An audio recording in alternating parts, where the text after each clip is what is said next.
ಸಂಕೇತಕ್ಕೂ ಅಭಿರಕ್ಷಿತರಾದ ಪಾಂಡವರು ಮನೆಯಂಗಳದಲ್ಲಿ ಗಂಗೆ ಹರಿಯುವಾಗ ಪುಣ್ಯ ಪ್ರವಾಹದಲ್ಲಿ ಮಿಳುಗೇಳುವುದಕ್ಕೆ ಪರವೂರಿಗೆ ಹೋದವರ ಸ್ಥಿತಿ ಆಯ್ತಲ್ಲ ನಿಮ್ಮದು. ಕೆಲವು ಸಲ ಗಂಗೆ ಹತ್ತಿರದಲ್ಲೇ ಇದ್ರು ದೂರ ಪ್ರಯಾಣ ಮಾಡಿ ಒಮ್ಮೆ ಕಾಶಿಯಲ್ಲಿ ಮುಳುಗುವ ಅಂತ. ಅದೇ, ಆದರೆ ಪ್ರಾಮಾಣಿಕತೆ ಬೇಕು. ನಾವು ಕಾಶಿಗೆ ಬಂದದ್ದು ಗಂಗೆಯಲ್ಲಿ ಮುಳುಗಲಿಕ್ಕೆ ಅಂತ ಮತ್ತೂ ಹೇಳುವುದಲ್ಲ, ವಿಶ್ವನಾಥನ ದರ್ಶನಕ್ಕೆ ಅಂತಲೇ ಹೇಳಬೇಕು. ನಿಮ್ಮಲ್ಲಿ ಆ ಪ್ರಾಮಾಣಿಕತೆ ಇಲ್ಲ ಅಂತ ನಾನು ಆಡಿದ್ದು. ಯಾಕೆ? ನಿಮಗೆ ಬಂಧು ಹತ್ಯಾ ದೋಷದ ಶಂಕೆಯ? ಅದರ ಪರಿಹಾರಾರ್ಥವಾಗಿ ಅಶ್ವಮೇಧ. ರಾಜ ಸಾರ್ವಭೌಮ ಅಶ್ವಮೇಧೇನ ಯಜೇತ ನಾಪ್ಯಸಾರ್ವಭೌಮ. ಇದು ಶ್ರುತಿವಾಕ್ಯ, ಶಾಸ್ತ್ರವೂ ಅಲ್ಲ, ರೂಢಿಯೂ ಅಲ್ಲ, ಸುಭಾಷಿತವೂ ಅಲ್ಲ, ವೇದವಾಕ್ಯ. ಅಶ್ವಮೇಧಕ್ಕೆ ಅಧಿಷ್ಠಾನವಾದಂತಹ ವೇದಾನುಶಾಸನದಲ್ಲಿ ಸಾರ್ವಭೌಮನಾದ ರಾಜ ಅಶ್ವಮೇಧದಿಂದ ಯಾಗ ಮಾಡಬೇಕು. ಸಾರ್ವಭೌಮನಾಗಬೇಕಾದ್ರೆ ಏನು ಮಾಡಬೇಕು? ಈಗ ಅಶ್ವಮೇಧ ಮಾಡಬೇಕಾದ ಪ್ರಸಕ್ತಿ ಬಂದಿದೆ. ಅಶ್ವಮೇಧ ಈಗ 3 ಕಾರಣಕ್ಕೆ ಮಾಡ್ತಾರೆ: ಬ್ರಹ್ಮಹತ್ಯಾದಿ ದೋಷ ನಿವೃತ್ತಿಗೆ, ಮತ್ತೆ ಸ್ವರ್ಗಾದಿ ಪ್ರಾಪ್ತಿಗೆ, ಇನ್ನೊಂದು ಮುಮುಕ್ಷುತ್ವದಿಂದ ಮೋಕ್ಷ ಪ್ರಾಪ್ತಿಗಾಗಿ. ಈ 3 ಉದ್ದೇಶದಿಂದ ಅಶ್ವಮೇಧ ಮಾಡಬಹುದೆಂಬುದು ವೇದಾನುಶಾಸನ. ಸಾರ್ವಭೌಮನಾದವನೇ ಮಾಡಬೇಕು, ಕ್ಷತ್ರಿಯ ವಿಹಿತವಾದಂತಹ ಯಾಗ ಅದು. ನಾವು ತುಂಡರಸರು, ಅಂದರೆ ಸೀಮಿತವಾದಂತಹ ಪ್ರದೇಶದಲ್ಲಿ ಆಳ್ವಿಕೆ ನಡೆಸ್ತಾ ಇದ್ದವರು. ಅಶ್ವಮೇಧದ ವಾಂಚೆ ಹುಟ್ಟಿದೆ, ಏನು ಮಾಡಬೇಕು? ಆಗ ವೈದಿಕ ವಿಧಿ ಹೇಳ್ತದೆ, ನೀವೊಂದು ಅಶ್ವವನ್ನು ಪೂಜಿಸಿ ಬಿಟ್ಟು, ಈಗ ದಿನಾಶ್ವಮೇಧ ಉಂಟು, ಅಥವಾ ಒಂದು ವಾರದಲ್ಲೋ ಮಾಸ ಪರ್ಯಂತ ನಡೆಸುವಂತಹ ಅಶ್ವಮೇಧಾದಿಗಳು ಭಿನ್ನ ಭಿನ್ನವಾಗಿ ಉಂಟು. ಭರತನೇ ಮೊದಲಾದಂತಹ ಚಕ್ರವರ್ತಿಗಳು 100 ಅಶ್ವಮೇಧಗಳನ್ನು ಮಾಡಿದ್ದಲ್ಲ, ಅಶ್ವವನ್ನು ದಿಗ್ವಿಜಯಕ್ಕೆ ಬಿಟ್ಟೇನೂ ಅಲ್ಲ. ಅವರು ಯಾಗವೇದಿಗಳಲ್ಲಿ ಯೂಪಸ್ತಂಭ ಬಲಿದದ್ದೇ ಸರದಿಯಾಗಿ ನಿಂತಿತ್ತಂತೆ. ನಾವು ಕೇಳಿ ತಿಳಿತೇವೆ ಈಗ ಅಂಬರೀಷನೋ ಭರತನೋ ಮೊದಲಾದವರು ಮಾಡಿದಂತಹ ಅಶ್ವಮೇಧಗಳ ಕುರಿತಾಗಿ. ಹಾಗಾದ್ರೆ ಅವರೆಲ್ಲ ದಿನಾಶ್ವಮೇಧವನ್ನು ಅಥವಾ ಒಂದು ವಾರದಲ್ಲಿ, ಒಂದು ಮಾಸದಲ್ಲಿ, ಪಕ್ಷದಲ್ಲಿ ನಡೆಸುವಂತಹ ಭಿನ್ನ ಭಿನ್ನವಾದಂತಹ ಪ್ರಕಲ್ಪಗಳ ಅಶ್ವಮೇಧವನ್ನು ಕೈಗೊಂಡವರು. ಸರಿ, ಸಾರ್ವಭೌಮರಾಗಿದ್ದರಿಂದ ಅವರಿಗೆ ಹಾಗೆ ಮಾಡಬಹುದು. ಈಗಾಗಲೇ ಸ್ಥಾಪಿತವಾದಂತಹ ಚರಿತ್ರೆ ಉಂಟು. ಆದರೆ ಇದು ತನಕದ ಬದುಕಿನ ಹೋರಾಟದಲ್ಲಿ ಸಂಬಂಧಿಗಳ ಜೊತೆಯಲ್ಲೇ ಕಾದಾಟ ಮಾಡಿ ಹೇಗೋ ಧರ್ಮಜ ಅಂತ ಹೇಳಿಸಿಕೊಂಡ ಅಗ್ರಜನಿಗೆ ಪೀಠ ಕೊಡಿಸುವಲ್ಲಿ ಪರ್ಯಾಪ್ತರಾದವರು ಈಗ ಸಾರ್ವಭೌಮರು ಅಂತಾಗುವುದು ಹೇಗೆ? ಅಂಥವರಿಗಾಗಿಯೇ ವಿಧಿ ಇರುವುದು. ನೀವೊಂದು ತುರಗವನ್ನು ಪೂಜಿಸಿ ಬಿಟ್ರೆ ಅದು ಹೋಗಿ ಕಾಲೂರಿ ನಿಂತಲ್ಲಿ ಅದನ್ನು ಕೆಡಹಾಕಿ ಕಟ್ಟಿದವರಲ್ಲಿ ಕಾದಾಟ ನಡೆಸಿ ಅಲ್ಲಿದ್ದವರನ್ನೆಲ್ಲ ನೀವು ಗೆದ್ದರೆ ಒಂದು ಹಂತದ ಸಾರ್ವಭೌಮರಾಗ್ತೀವಿ. ಆದ್ದರಿಂದ ಸಾರ್ವಭೌಮರಾದ ಮೇಲೆ ಅಶ್ವಮೇಧ ಮಾಡುವುದಕ್ಕಾಗ್ತದೆ. ಅಶ್ವಮೇಧ ತೊಡಗಿದ ಮೇಲೆ ಈ ಪ್ರಕ್ರಿಯೆಯನ್ನು ಜೊತೆಯಾಗಿ ನಡೆಸುವುದಕ್ಕೆ ವೇದ ವಿಧಿ ಒಂದು ಅವಕಾಶವನ್ನು ಕಲ್ಪಿಸಿಕೊಟ್ಟಿದೆ. ಅವೈದಿಕ ಏನು ಅಲ್ಲ, ಅದು ಹಾಗೆ ಮಾಡುವುದಕ್ಕೆ ಹೊರಟದ್ದು.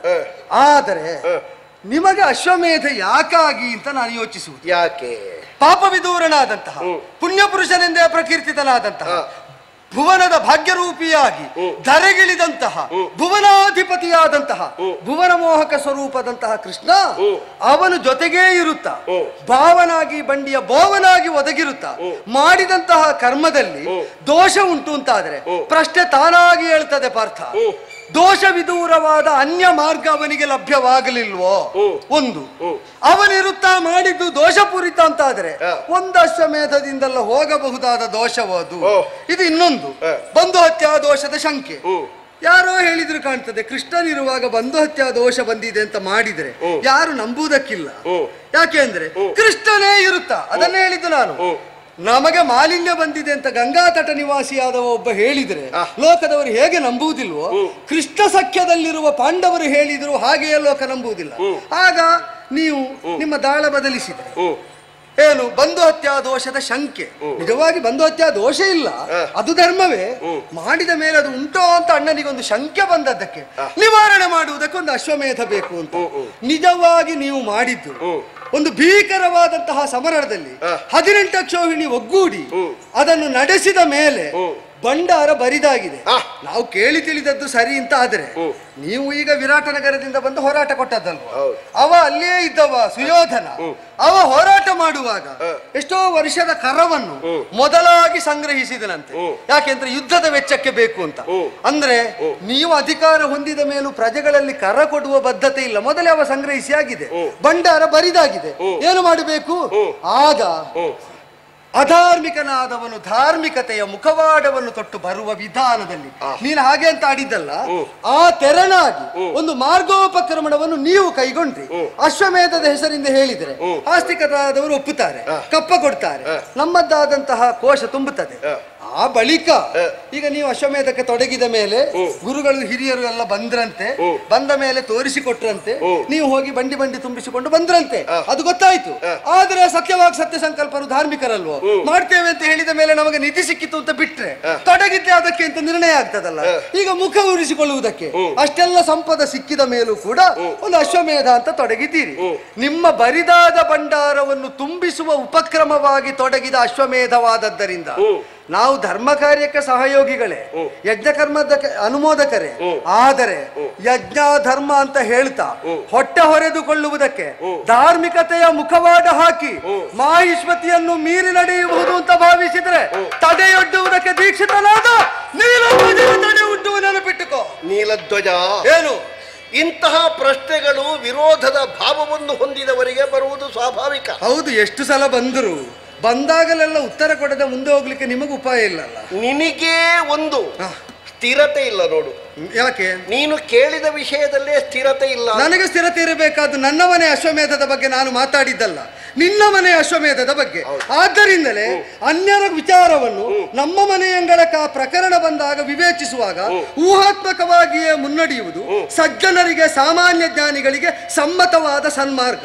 ಊಹಾತ್ಮಕವಾಗಿ ಚಿಂತಿಸುವುದಿದ್ರು ಊಹೆ ಒಂದೇ ದಾರಿಯಲ್ಲಿ ಬೇಕಲ್ಲ. ಹಾಗಿಲ್ಲ. ಊಹಾಪೋಹ ಪಟುತ್ವ ಅಂದ್ರೆ ಯಾವ ಯಾವ ವಿಧದಿಂದ ಸಾಧ್ಯತೆಗಳುಂಟು ಅಂತ ಭಿನ್ನ ಭಿನ್ನ ಮಾರ್ಗದಿಂದ ಅನ್ವೇಷಿಸುವಂತಹ ಚಿತ್ತವೃತ್ತಿಗೆ ಊಹಾತ್ಮಕತೆ ಅಂತ ಹೆಸರು. ಈಗ ಒಂದೇ ವಿಷಯವನ್ನು ಎರಡು ಮುಖದಿಂದ ವಿಸ್ತರಿಸುವುದಕ್ಕೆ ಹೋದ್ರೆ ಒಂದೇ ವಿಷಯ ಯಾವುದು ಸ್ಥಿರ ಅಂತ ನಾವು ಒಪ್ಪುವುದು? ಒಂದೇ ವಿಷಯವನ್ನು 10 ಮುಖದಿಂದ ವಿಶ್ಲೇಷಿಸಬಹುದು. ನಮಗೆ ನಿಗಮನಕ್ಕೆ ನಾವು ಬಂದು ತಲುಪುವುದಕ್ಕಾಗಬೇಕು. ಯಾವುದು ಸರಿ ಅಂತ ತಿಳಿಯುವುದಕ್ಕೆ ಅಭ್ಯುಪಗಮ ಮಾಡಿ ಎರಡು ಸಾಧ್ಯತೆಯನ್ನು ವಿಕಲ್ಪವಾಗಿ ನಿನ್ನ ಮುಂದಿರಿಸಿದ್ದು ಯಾವುದು ಸಿದ್ಧಾಂತ ಅಂತ ಸಮರ್ಥಿಸುವಂತಹ ಹೊಣೆ ಹೊತ್ತ ನೀನು ಹೇಳಬೇಕಲ್ಲ. ಇದಕ್ಕೆ ಸಮರ್ಥನೆ ನಿನ್ನಲ್ಲೇ ನೀನು ಕೊಟ್ಟಾಯಿತು. ನಾನು ಸಮರ್ಥನೆ ಇದ್ರೆ ಪ್ರಶ್ನೆ ಕೇಳುವುದೇ ಇಲ್ಲ. ಅಲ್ಲ, ಲಕ್ಷ್ಮೀಪತಿಯಾದಂತಹ ಶ್ರೀಕೃಷ್ಣ ನಮ್ಮ ಜೊತೆಯಲ್ಲಿರುವಾಗ ಪಾಪ ಉಂಟೋ ಅಂತ ಕೇಳಿದವನು ನೀನು. ಹೌದು.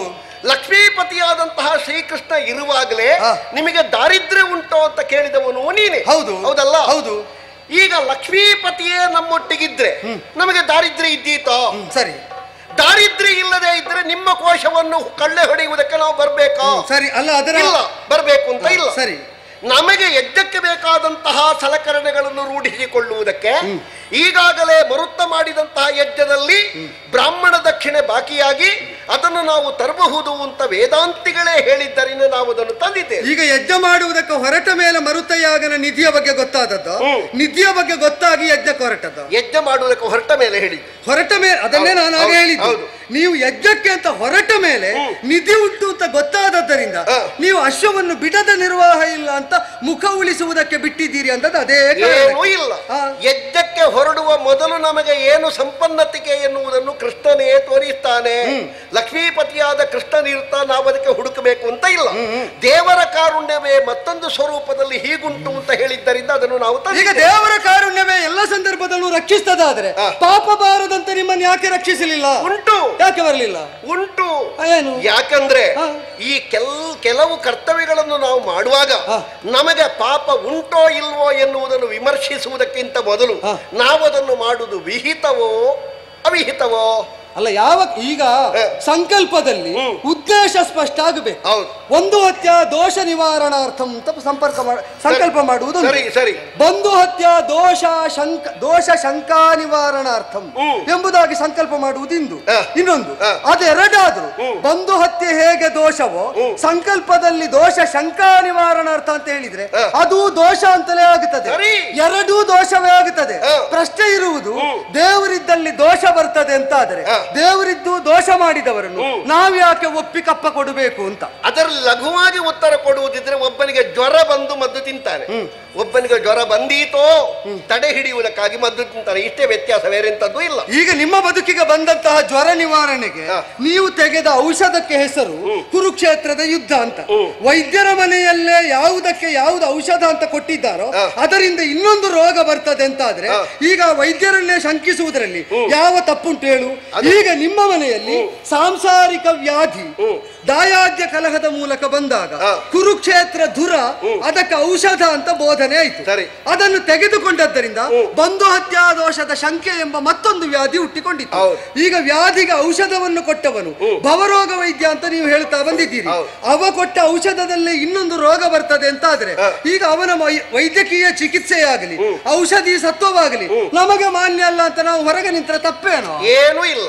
ಒಬ್ಬ ಬಿದ್ದಿದ್ದಾನೆ, ಕಾಲು ಮುರಿದಿದೆ, ಅದನ್ನು ಕಟ್ಟುವುದಕ್ಕೆ ಇನ್ನೊಂದು ಉಪಕರಣವನ್ನು ಒಳಗಿಟ್ಟಿದ್ದಾರೆ. ಹೌದು. ಈಗ ಎರಡನೇ ಸಲ ಶಸ್ತ್ರಚಿಕಿತ್ಸೆ ಮಾಡಿ ಸರಿಯಾದ ಕಾಲಿನಿಂದ ಇಟ್ಟ ಉಪಕರಣವನ್ನು ತೆಗೀತಾ ಇರುವುದು ವಿಷಯ ಅದಲ್ಲ. ನೀನು ಹೇಳಿದ ಉದಾಹರಣೆ ಮುಂದುವರಿಸುವುದಾದರೆ ಮುರಿದ ಕಾಲನ್ನು ಸರಿಪಡಿಸುವುದಕ್ಕೆ ಒಳಗೇನೋ ಇಡುವುದಕ್ಕೆ ಹೊರಟವ ತನ್ನ ಕೈಯಲ್ಲಿದ್ದದ್ದನ್ನು ಸೇರಿಸಿ ಇಟ್ಟ ಮೇಲೆ ಹೊಲಿದ ಮೇಲೆ ಮತ್ತೆ ನೋವೇ ಇದ್ದರೆ ಅದು ಏನೆಂದ ಯಾವ ಕಾರಣದಿಂದ ನೋವು ಅಂತ ಕೇಳಿದ್ರೆ ಇಡಬೇಕಾದ್ದು ಮಾತ್ರ ಇಟ್ಟದ್ದಲ್ಲ, ಒಳಗೆ ಇಡಬಾರದನ್ನು ಇಟ್ಟಿದ್ದಾನೆ ಅಂತ ಗೊತ್ತಾದ್ರೆ ಆಗ ಬರುವ ನೋವುಂಟಲ್ಲ ನಿಮಗೆ ಈಗ ಬಂದ ದೋಷ ಆ ನೋವು ಒಂದದ್ದು. ನಮಗೇನು ಕಾಣ್ತದೆ ಗೊತ್ತಾ? ಏನು ಅಂತ? ಎಲ್ಲಿಯೋ ನಿಮ್ಮದ್ದು ಒಳಗೆ ಎಂತದ್ದು ಬಾಕಿ ಆಗಿದೆ. ಅದೀಗ ಬಾಕಿ ಆದದ್ರಿಂದ ಹೊರಗೆ ತೆಗೆದದ್ದು ನೀನು ಮಾಡ್ತಾ ಇದ್ದೇವೆ. ದೋಷದ ಶಂಕೆ ರಘುನಂದನ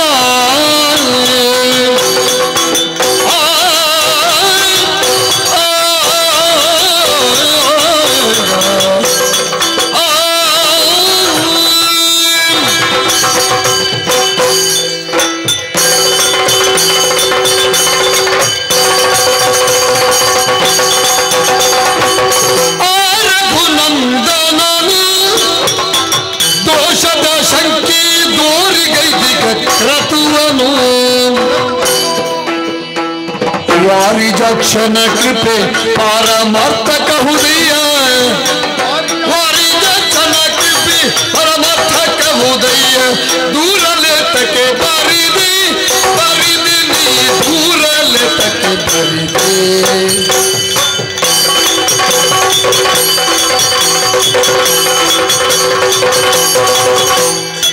ವಾರಿಜಕ್ಷಣ ಕೃಪೆ ಪರಮಾರ್ಥಕ ಹೃದಯ ದೂರಲೇತಕ್ಕೆ ಬರಿದೆ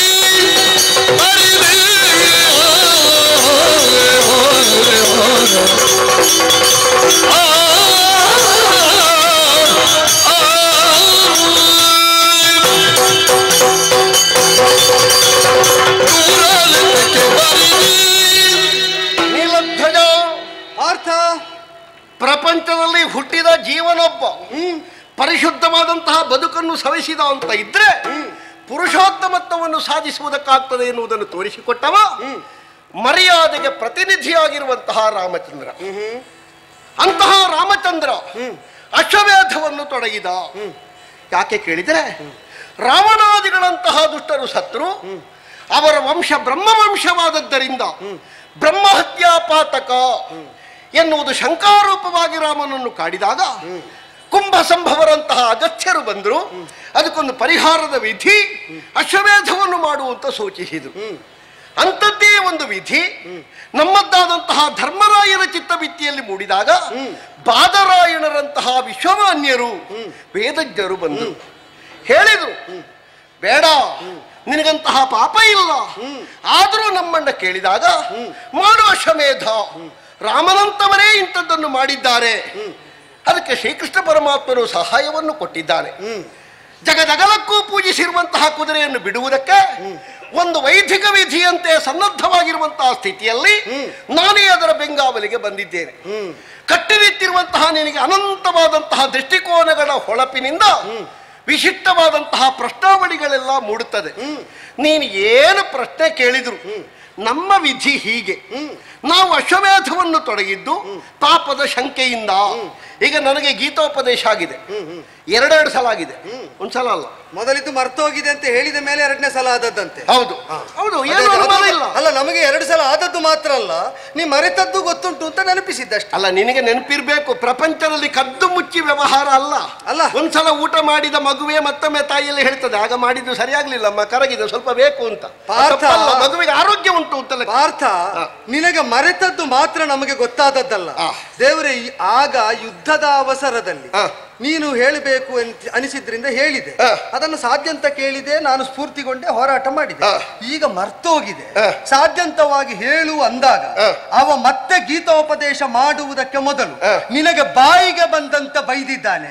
ಒಂದು ಸ್ಫೂರ್ತಿಯಿಂದ, ಒಂದು ಸಾಮಯಿಕವಾದ ಪ್ರಜ್ಞೆಯಿಂದ, ಆ ಕಾಲದ ಪ್ರಸಕ್ತಿಯನ್ನು ಮನಗೊಂಡು ಮಾಡಿದ ಉಪದೇಶಕ್ಕೆ ಎಷ್ಟು ಮೌಲ್ಯ ಉಂಟೋ ಅದನ್ನು ಬೇಕಾದಾಗ ಮರೆತು ನರಸಹಜ ಪ್ರವೃತ್ತಿಯನ್ನು ತೋರುವಂತಹ ನೀನು ಮತ್ತೆ ಮತ್ತೆ ಕೇಳಿದೆ ಅಂತಾದ್ರೆ ಆ ಸ್ಫೂರ್ತಿಯಲ್ಲಿ ಈಗ ಹೇಳುವುದಕ್ಕೂ ಸಾಧ್ಯ ಇಲ್ಲ. ಆದರೂ ನೀ ಕೇಳಿದ್ದಿ ಎಂಬುದರಿಂದ ಈಗ ಒಂದಷ್ಟನ್ನು ಹೇಳ್ತೇನೆ ಅಂತ ಸಾರವತ್ತಾದ ಒಂದಷ್ಟನ್ನು ಹೇಳಿದ್ದಾನೆ ಬಿಟ್ರೆ ಸಮಗ್ರವಾಗಿ ಮೊದಲಿನ ಉಪದೇಶವನ್ನೇ ಪುನರಾವರ್ತಿಸಲಿಲ್ಲ ಎಂಬಷ್ಟು ನಮಗೆ ಗೊತ್ತುಂಟು. ನೀನು ಕಡೆ ಒಂದು ವಾಕ್ಯ ನೆನಪಿಟ್ಟರೆ ಸಾಕು. ನಾನು ಕೇಳಿದ್ದೇನೆ ಎನ್ನುವುದಕ್ಕಾಗಿ ಬಿಟ್ಟು ಅರ್ಜುನ ಕೇಳಿದ್ದಾನೆ ಎನ್ನುವುದಕ್ಕಾಗಿ ಎರಡನೇ ಸಲ ಹೇಳಿದ್ದಾನೆ ಅಷ್ಟು ಸಾಕು. ಅದಲ್ಲ, ಯಾಕಂದ್ರೆ ನಾವು ಭಾವನೆಂಟರ ಸಂಬಂಧ. ನಮಗೆ ಕೆಲವು ಸಲ ನನಗೆ ಏನೆಲ್ಲ ಬೈತಾರೆ ಗೊತ್ತುಂಟ, ನಿನಗೆ ತಲೆ ಸರಿ ಇಲ್ಲ ಅಂತಲೇ ಕೆಲವು ಸಲ ಬೈಯುವುದು. ಹೇಗೆ ಗೊತ್ತುಂಟು? ಅದು ಯಾಕೆ ಬೈಯುವುದು ಗೊತ್ತುಂಟ? ಎದುರಿನವರನ್ನು ನೋಟ ಇಟ್ಟು ಬೈಯುವುದವ, ಅವರಿಗೆ ಸರಿ ಇಲ್ಲ ಅಂತ ನನಗೆ ತೋರಿಸುವುದು. ನನಗೆ ಸರಿ ಇಲ್ಲ ಅಂತ. ನಿನಗೆ ಏನಾಗಿದೆ ಗೊತ್ತುಂಟ? ಈ ಪ್ರಕರಣದಲ್ಲಿ ಹೇಳಿದ್ದನ್ನು ಮರೆತದ್ದು ನೀನು.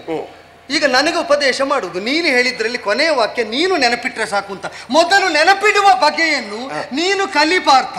ಒಂದು ನೀನು ಕಲಿಯಬೇಕಾದ ಒಂದು, ಇನ್ನೊಂದು ದ್ವಿತೀಯ ಬಾರಿಗೆ ಉಪದೇಶ ಮಾಡಿದಾಗ ನಿನಗಾಗಿ ಉಪದೇಶ ಮಾಡಿದ್ದು ಅಂತ ಆಗ್ಲಿಲ್ಲ, ಕೇಳಿದ್ದಾನಲ್ಲ ಅಂತ ಉಪದೇಶ ಮಾಡಿದ್ದು. ಯಾಕೆ ಅಂದ್ರೆ ಕೇಳಿದಾಗಲೆಲ್ಲ ಹೇಳುವ ಸಾಮರ್ಥ್ಯ ಕೃಷ್ಣನಲ್ಲಿ ಉಂಟು, ಅದನ್ನು ನೆನಪಿಸುವ ನರಸಹಜವಾದ ದೌರ್ಬಲ್ಯ ಇವನಲ್ಲಿ ಇಲ್ಲ ಎಂಬುದನ್ನು ತೋರಿಸ್ತಾ ತಾನೆಷ್ಟು ಬಾರಿ ಕೇಳಿದರೂ ಹೇಳಬಲ್ಲೆ, ಆದರೆ ಕೇಳಿದ್ದನ್ನು ಯಥಾವತ್ತಾಗಿ ನೆನಪಿಡಲಾರ ಎಂಬ ಎರಡೂ ಸಿದ್ಧಾಂತವನ್ನು ನಿರೂಪಿಸ್ತಾ ದ್ವಿತೀಯ ಬಾರಿಗೆ ಅವ ಉಪದೇಶ ಮಾಡಿದ್ದು ಅಂತ ನಾವು ಸಾರ ಸಂಗ್ರಹ ಮಾಡಿದ್ದು. ಆದ್ದರಿಂದ ನನ್ನನ್ನು ನಾನು ನೆನಪಿಡದ ಮಾತನ್ನು ನಾನು ಆಡುವುದಿಲ್ಲ. ನಾನು ಆಡಿದ್ದನ್ನು ನನಗೆ ನೆನಪಿಡುವುದಕ್ಕೆ ಹೇಳುವುದು ಬೇಡ. ಸಾಧ್ಯ ಆದ್ರೆ ನಿನಗೆ ಯಾರ್ಯಾದ್ರೂ ಉಪಕಾರಕ್ಕೆ ಹೇಳಿದ್ದನ್ನು ನೆನಪಿಟ್ಟು ವ್ಯವಹರಿಸಿದ್ರೆ ನಿನಗೂ ನಿನ್ನ ಕುಟುಂಬಕ್ಕೂ ಒಳ್ಳೆದಾದೀತು. ನಮ್ಮ ಕುಟುಂಬಕ್ಕೆ ಒಳ್ಳೆದು ಮಾಡ್ಲಿಕ್ಕೆ ಕೃಷ್ಣ ಯಾವಾಗಲೂ ಇದ್ದಾನೆ. ನೀಲಧ್ವಜ ನಿನಗೆ ನನಗೆ ಹೇಳಿದ್ದ ಕೇಳಿದ್ದು ನನ್ನ ನೆನಪಿಗೆ ನೆನಪಿಸುವುದಕ್ಕೆ ನನಗೂ ಇಲ್ಲಿ ಜನ ಇದ್ದಾರೆ ಅರ್ಜುನ, ಅದನ್ನು ನೀನು ಹೇಳುವುದಲ್ಲ. ಆದ್ರಿಂದ ಹೇಳಿದ್ದು. ಈಗ ಅದೇ ಹೇಳಿದ್ದು, ಉಳಿದವರಿಗೆ ಉಪದೇಶ ಮಾಡುವಾಗ ಕುಟುಂಬ ಯಾರದ್ದು ಅಂತ ನೋಡುವುದಿಲ್ಲ, ನಮಗೆ ಉಪದೇಶ ಮಾಡುವಾಗ ನಮಗೆ ಜನ ಇದ್ದಾರೆ ಅಂತ. ನಿನಗೆ ಜನ ಇರುವುದು, ನನಗೆ ಜನಾರ್ದನ ಇರುವುದು. ಜನಾರ್ದನೇ ಇರಲಿ, ಜನ ಇರುವುದಲ್ಲ, ಜನಾರ್ದನ ಇರುವ ಲೋಕಕ್ಕೆ ಹೇಳುವವ, ನಿನ್ನ ಹಾಗೆ ಒಬ್ಬರಿಗೆ ಹೇಳುವವಲ್ಲ. ಜನ ಕೊಟ್ಟರೆ ಮನೆಯ ತನಕ, ದೇವರು ಕೊಟ್ರೆ ಕೊನೆಯ ತನಕ. ನಿಲ್ಲಿ, ದೇವರು ಕೊಟ್ಟದ್ದು ಕೊನೆಯ ತನಕ ಎಲ್ಲಿಗೆ ಬಂದಿದೆ ಅಂತ ಪ್ರಶ್ನೆ ಕೇಳಿಯ ನಿಂತದ್ದು. 7 ಲಕ್ಷ ಇಳಿ ಸೇರಿದಂತಹ ನಿಮ್ಮ ಸೇನೆಯಲ್ಲಿ ಬೆರಳೆಣಿಕೆಯ ಒಂದು ಉಳಿದದ್ದು, ಉಳಿದವರು ಸತ್ತದ್ದು ಅದೇ ಜನಾರ್ದನ ಇರುವಾಗ, ಅದೇ ಹೌದಾದ್ರೆ ನಿನ್ನ ಮಗನಿಂದ ಒಡಗೊಂಡು ಎಲ್ಲರ ಸಾವಿಗೆ ಜನಾರ್ದನ ಸಾಕ್ಷೀಭೂತವಾಗಿರುವಾಗ ಸಾಧ್ಯವಾಗುತ್ತದೆ ಅಂತಾದ್ರೆ ಅರ್ಜುನನ ಕೀರ್ತಿಯ ಗರಿ ನೀಲಧ್ವಜನ ಈ ಸಾಯಕಕ್ಕೆ ಯಾಕೆ ಹಾರುವುದಿಲ್ಲ ಅಂತ ನನಗೂ ನೋಡಬೇಕಾಗ್ತದೆ. ಜನಾರ್ದನ ಇದ್ದಾಗ, ಜನಾರ್ದನ ಕಂಸನಿಗೆ ಅಳಿಯನಾಗಿಯೂ ಇದ್ದ, ಕಂಸ ಸತ್ತು ಬಿದ್ದಿದ್ದಾನೆ. ಆದ್ದರಿಂದ ಜನಾರ್ದನ ಎಲ್ಲಿದ್ದಾನೆ, ಹೇಗಿದ್ದಾನೆ, ಯಾಕಿದ್ದಾನೆ ಅಂತ ನೋಡಿದವರಿಗೂ ಗೊತ್ತಾಗುತ್ತದೆ, ಇದ್ದವರಿಗೆ ಮಹತ್ವ ಗೊತ್ತಿಲ್ಲದಿದ್ರು. ನಿನಗೆ ಕಂಸನ ನೆನಪಾಗುವುದೇನು? ನಿನ್ನನ್ನು ಕಾಣುವಾಗ ಹಾಗೆ ನೆನಪಾಗುವುದು. ಕಾಣುವಾಗ ಕಂಸನ ನೆನಪಾಗಲಿಕ್ಕಿಲ್ಲ. ಅಲ್ಲ, ಅದು ನನಗೆ ಇರುವಂತಹ ಅಗ್ನಿದೇವನೇ ಮುಂದೆ ಬಂದಾಗ ಭಾವನೆಂಟನಾಗಿರುವಂತಹ ಕೃಷ್ಣ ಅವನನ್ನು ಏನು ಕೇಳಿದ? ಪಾರ್ಥನ ಜೊತೆಗೆ ನನಗೆ ಸಖ್ಯ ಕೊಡುವಂತ ಕೇಳಿದ. ಹೌದು, ನಿನಗೆ ಕಂಸನ ನೆನಪಾಗುವುದು. ಅದೇ ನಾನು ಹೇಳಿಲ್ವ, ಅದೇ ಎಲ್ಲ ಸಲವು ಕೈ ಹಿಡಿದದ್ದು ಕೃಷ್ಣನದ್ದೇ. ಅಲ್ಲ, ನನಗೆ ಕಂಸನ ನೆನಪಾಗುವುದು ಯಾಕೆ ಅಂದ್ರೆ ಮಾವಾಳಿಯ ಅಂತ ಭೇದ ಇಲ್ಲದೆ ಕೃಷ್ಣ ಮನಸ್ಸು ಮಾಡಿದ್ರೆ ಎಲ್ಲರೂ ಸತ್ತು ಬೀಳ್ತಾರೆ.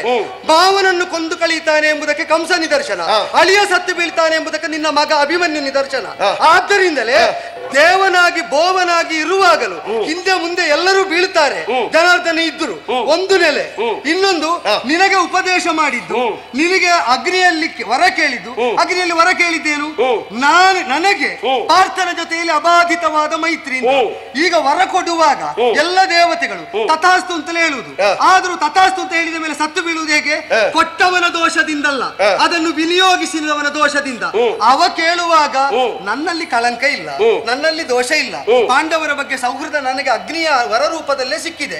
ಇನ್ನು ಯಾರಾದ್ರೂ ಪಾಂಡವರಿಗೆ ಪರಿಭವ ಬಂದರೆ ಕೃಷ್ಣ ಸಖ್ಯ ವಿದೂರನಾದದ್ದರಿಂದ ಬಂತು ಅಂತ ಹೇಳುವುದಕ್ಕಿಲ್ಲ, ಪಾಂಡವರು ತಪ್ಪಿದ್ರಿಂದಲೇ ಬಂತು ಅಂತ ಹೇಳುವುದು.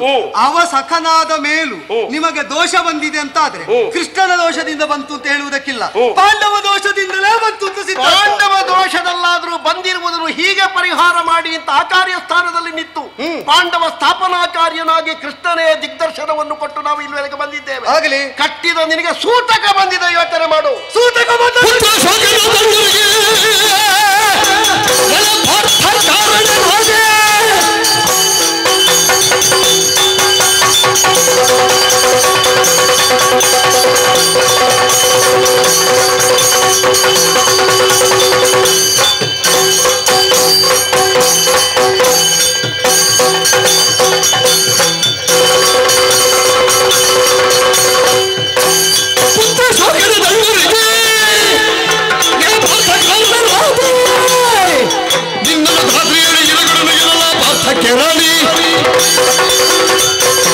ಪುತ್ರಶೋಕಾಗ್ನಿಯದಲ್ಲಿ ಬೇಯ್ತಾ ಬೇಯ್ತಾ ಎದುರಾಗಿಯೇ ರಣೋಚಿತ ವರ್ತಮಾನದಿಂದಲೇ ನಿನ್ನನ್ನು ಎದುರಿಸಿದ್ದು ಪಾರ್ಥ. ಅದೇ ಹೇಳಿದ್ದು, ನಮಗೆ ಇಷ್ಟು ಸಾಕಾಗುತ್ತದೆ. ಸ್ವಾಭಿಮಾನದಿಂದ, ಕ್ಷಾತ್ರದಿಂದ, ಪೌರುಷದಿಂದ, ಪ್ರತೀಕಾರ ವಂಚೆಯಿಂದ ಮುನ್ನಡೆಯುವುದಕ್ಕೆ. ಮತ್ತೆ ನೀವು ಮಾಡಿದ್ದಕ್ಕೆ ಆರೋಪ ಮಾಡಿದಾಗ ದೊಡ್ಡವರದನ್ನು ನೀವು ತಿರುಗಿಸಿ ಹೇಳ್ತೀರಿ. ರಾಮಚಂದ್ರನಿಗೆ ಬ್ರಹ್ಮಹತ್ಯಾ ದೋಷದ ಶಂಕೆ ಬಂದು ಅಂತ ನಾವು ಕೇಳಿದ ಯಾವ ರಾಮಾಯಣದಲ್ಲೂ ಶಂಕೆ ಬಂದದ್ದಕ್ಕೆ ಅಂತಿಲ್ಲ, ಬ್ರಹ್ಮಹತ್ಯಾ ದೋಷವೇ ಬಂದಿದೆ ಎಂಬುದಾಗಿ ಅಗಸ್ತ್ಯ ನಿರ್ದೇಶನ ಮಾಡಿದ್ದು. ಬ್ರಹ್ಮಹತ್ಯಾ ದೋಷ ನಿವಾರಣಾರ್ಥವಾಗಿಯೇ ಮಾಡಿದ್ದು. ಬಂತೋ ಇಲ್ಲವೋ ಎಂಬ ಶಂಕೆ, ವಿಕಲ್ಪ ಧರ್ಮಾಚರಣೆಯಲ್ಲಿ ಧರ್ಮಪ್ರಭುವಾದ ರಾಮಚಂದ್ರನಿಗೆ ಬಂದದ್ದಿಲ್ಲ. ನೀನು ನೋಡಿದ ರಾಮಾಯಣದ ಬಗ್ಗೆ ನಾನು ಹೇಳಿದ್ದಲ್ಲ, ನಮಗೆ ಬಾದರಾಯಣರು ಏನು ಹೇಳಿದ್ದಾರೆ ಎನ್ನುವುದು ಈ ಪ್ರಸಂಗದಲ್ಲಿ ಬಹಳ ಮುಖ್ಯ. ನಿಲ್ಲು. ಬಾದರಾಯಣರು ಏನು ಹೇಳಿದ್ರು? ನಮ್ಮಣ್ಣನಾದಂತಹ ಧರ್ಮರಾಯರಲ್ಲಿ ಹೇಳಿದ್ರು, ಇಂಥದ್ದೇ ಒಂದು ಶಂಕೆ ರಾಮನಿಗೂ ಬಂದಿದೆ, ಅದರ ಪರಿಹಾರಕ್ಕಾಗಿ ಅಶ್ವಮೇಧ ಮಾಡಿದ್ದಾನೆ, ನೀನು ನರಲ್ವ? ಹೌದು. ಆ ಕಾರಣದಿಂದಲೇ ಬಾದರಾಯಣರು ಹೇಳಿದ್ದಾರೋ ಅದನ್ನೇ ಯಥಾವತ್ತಾಗಿ ನಿನಗೆ ಮರೆ ಉಂಟಲ್ಲ.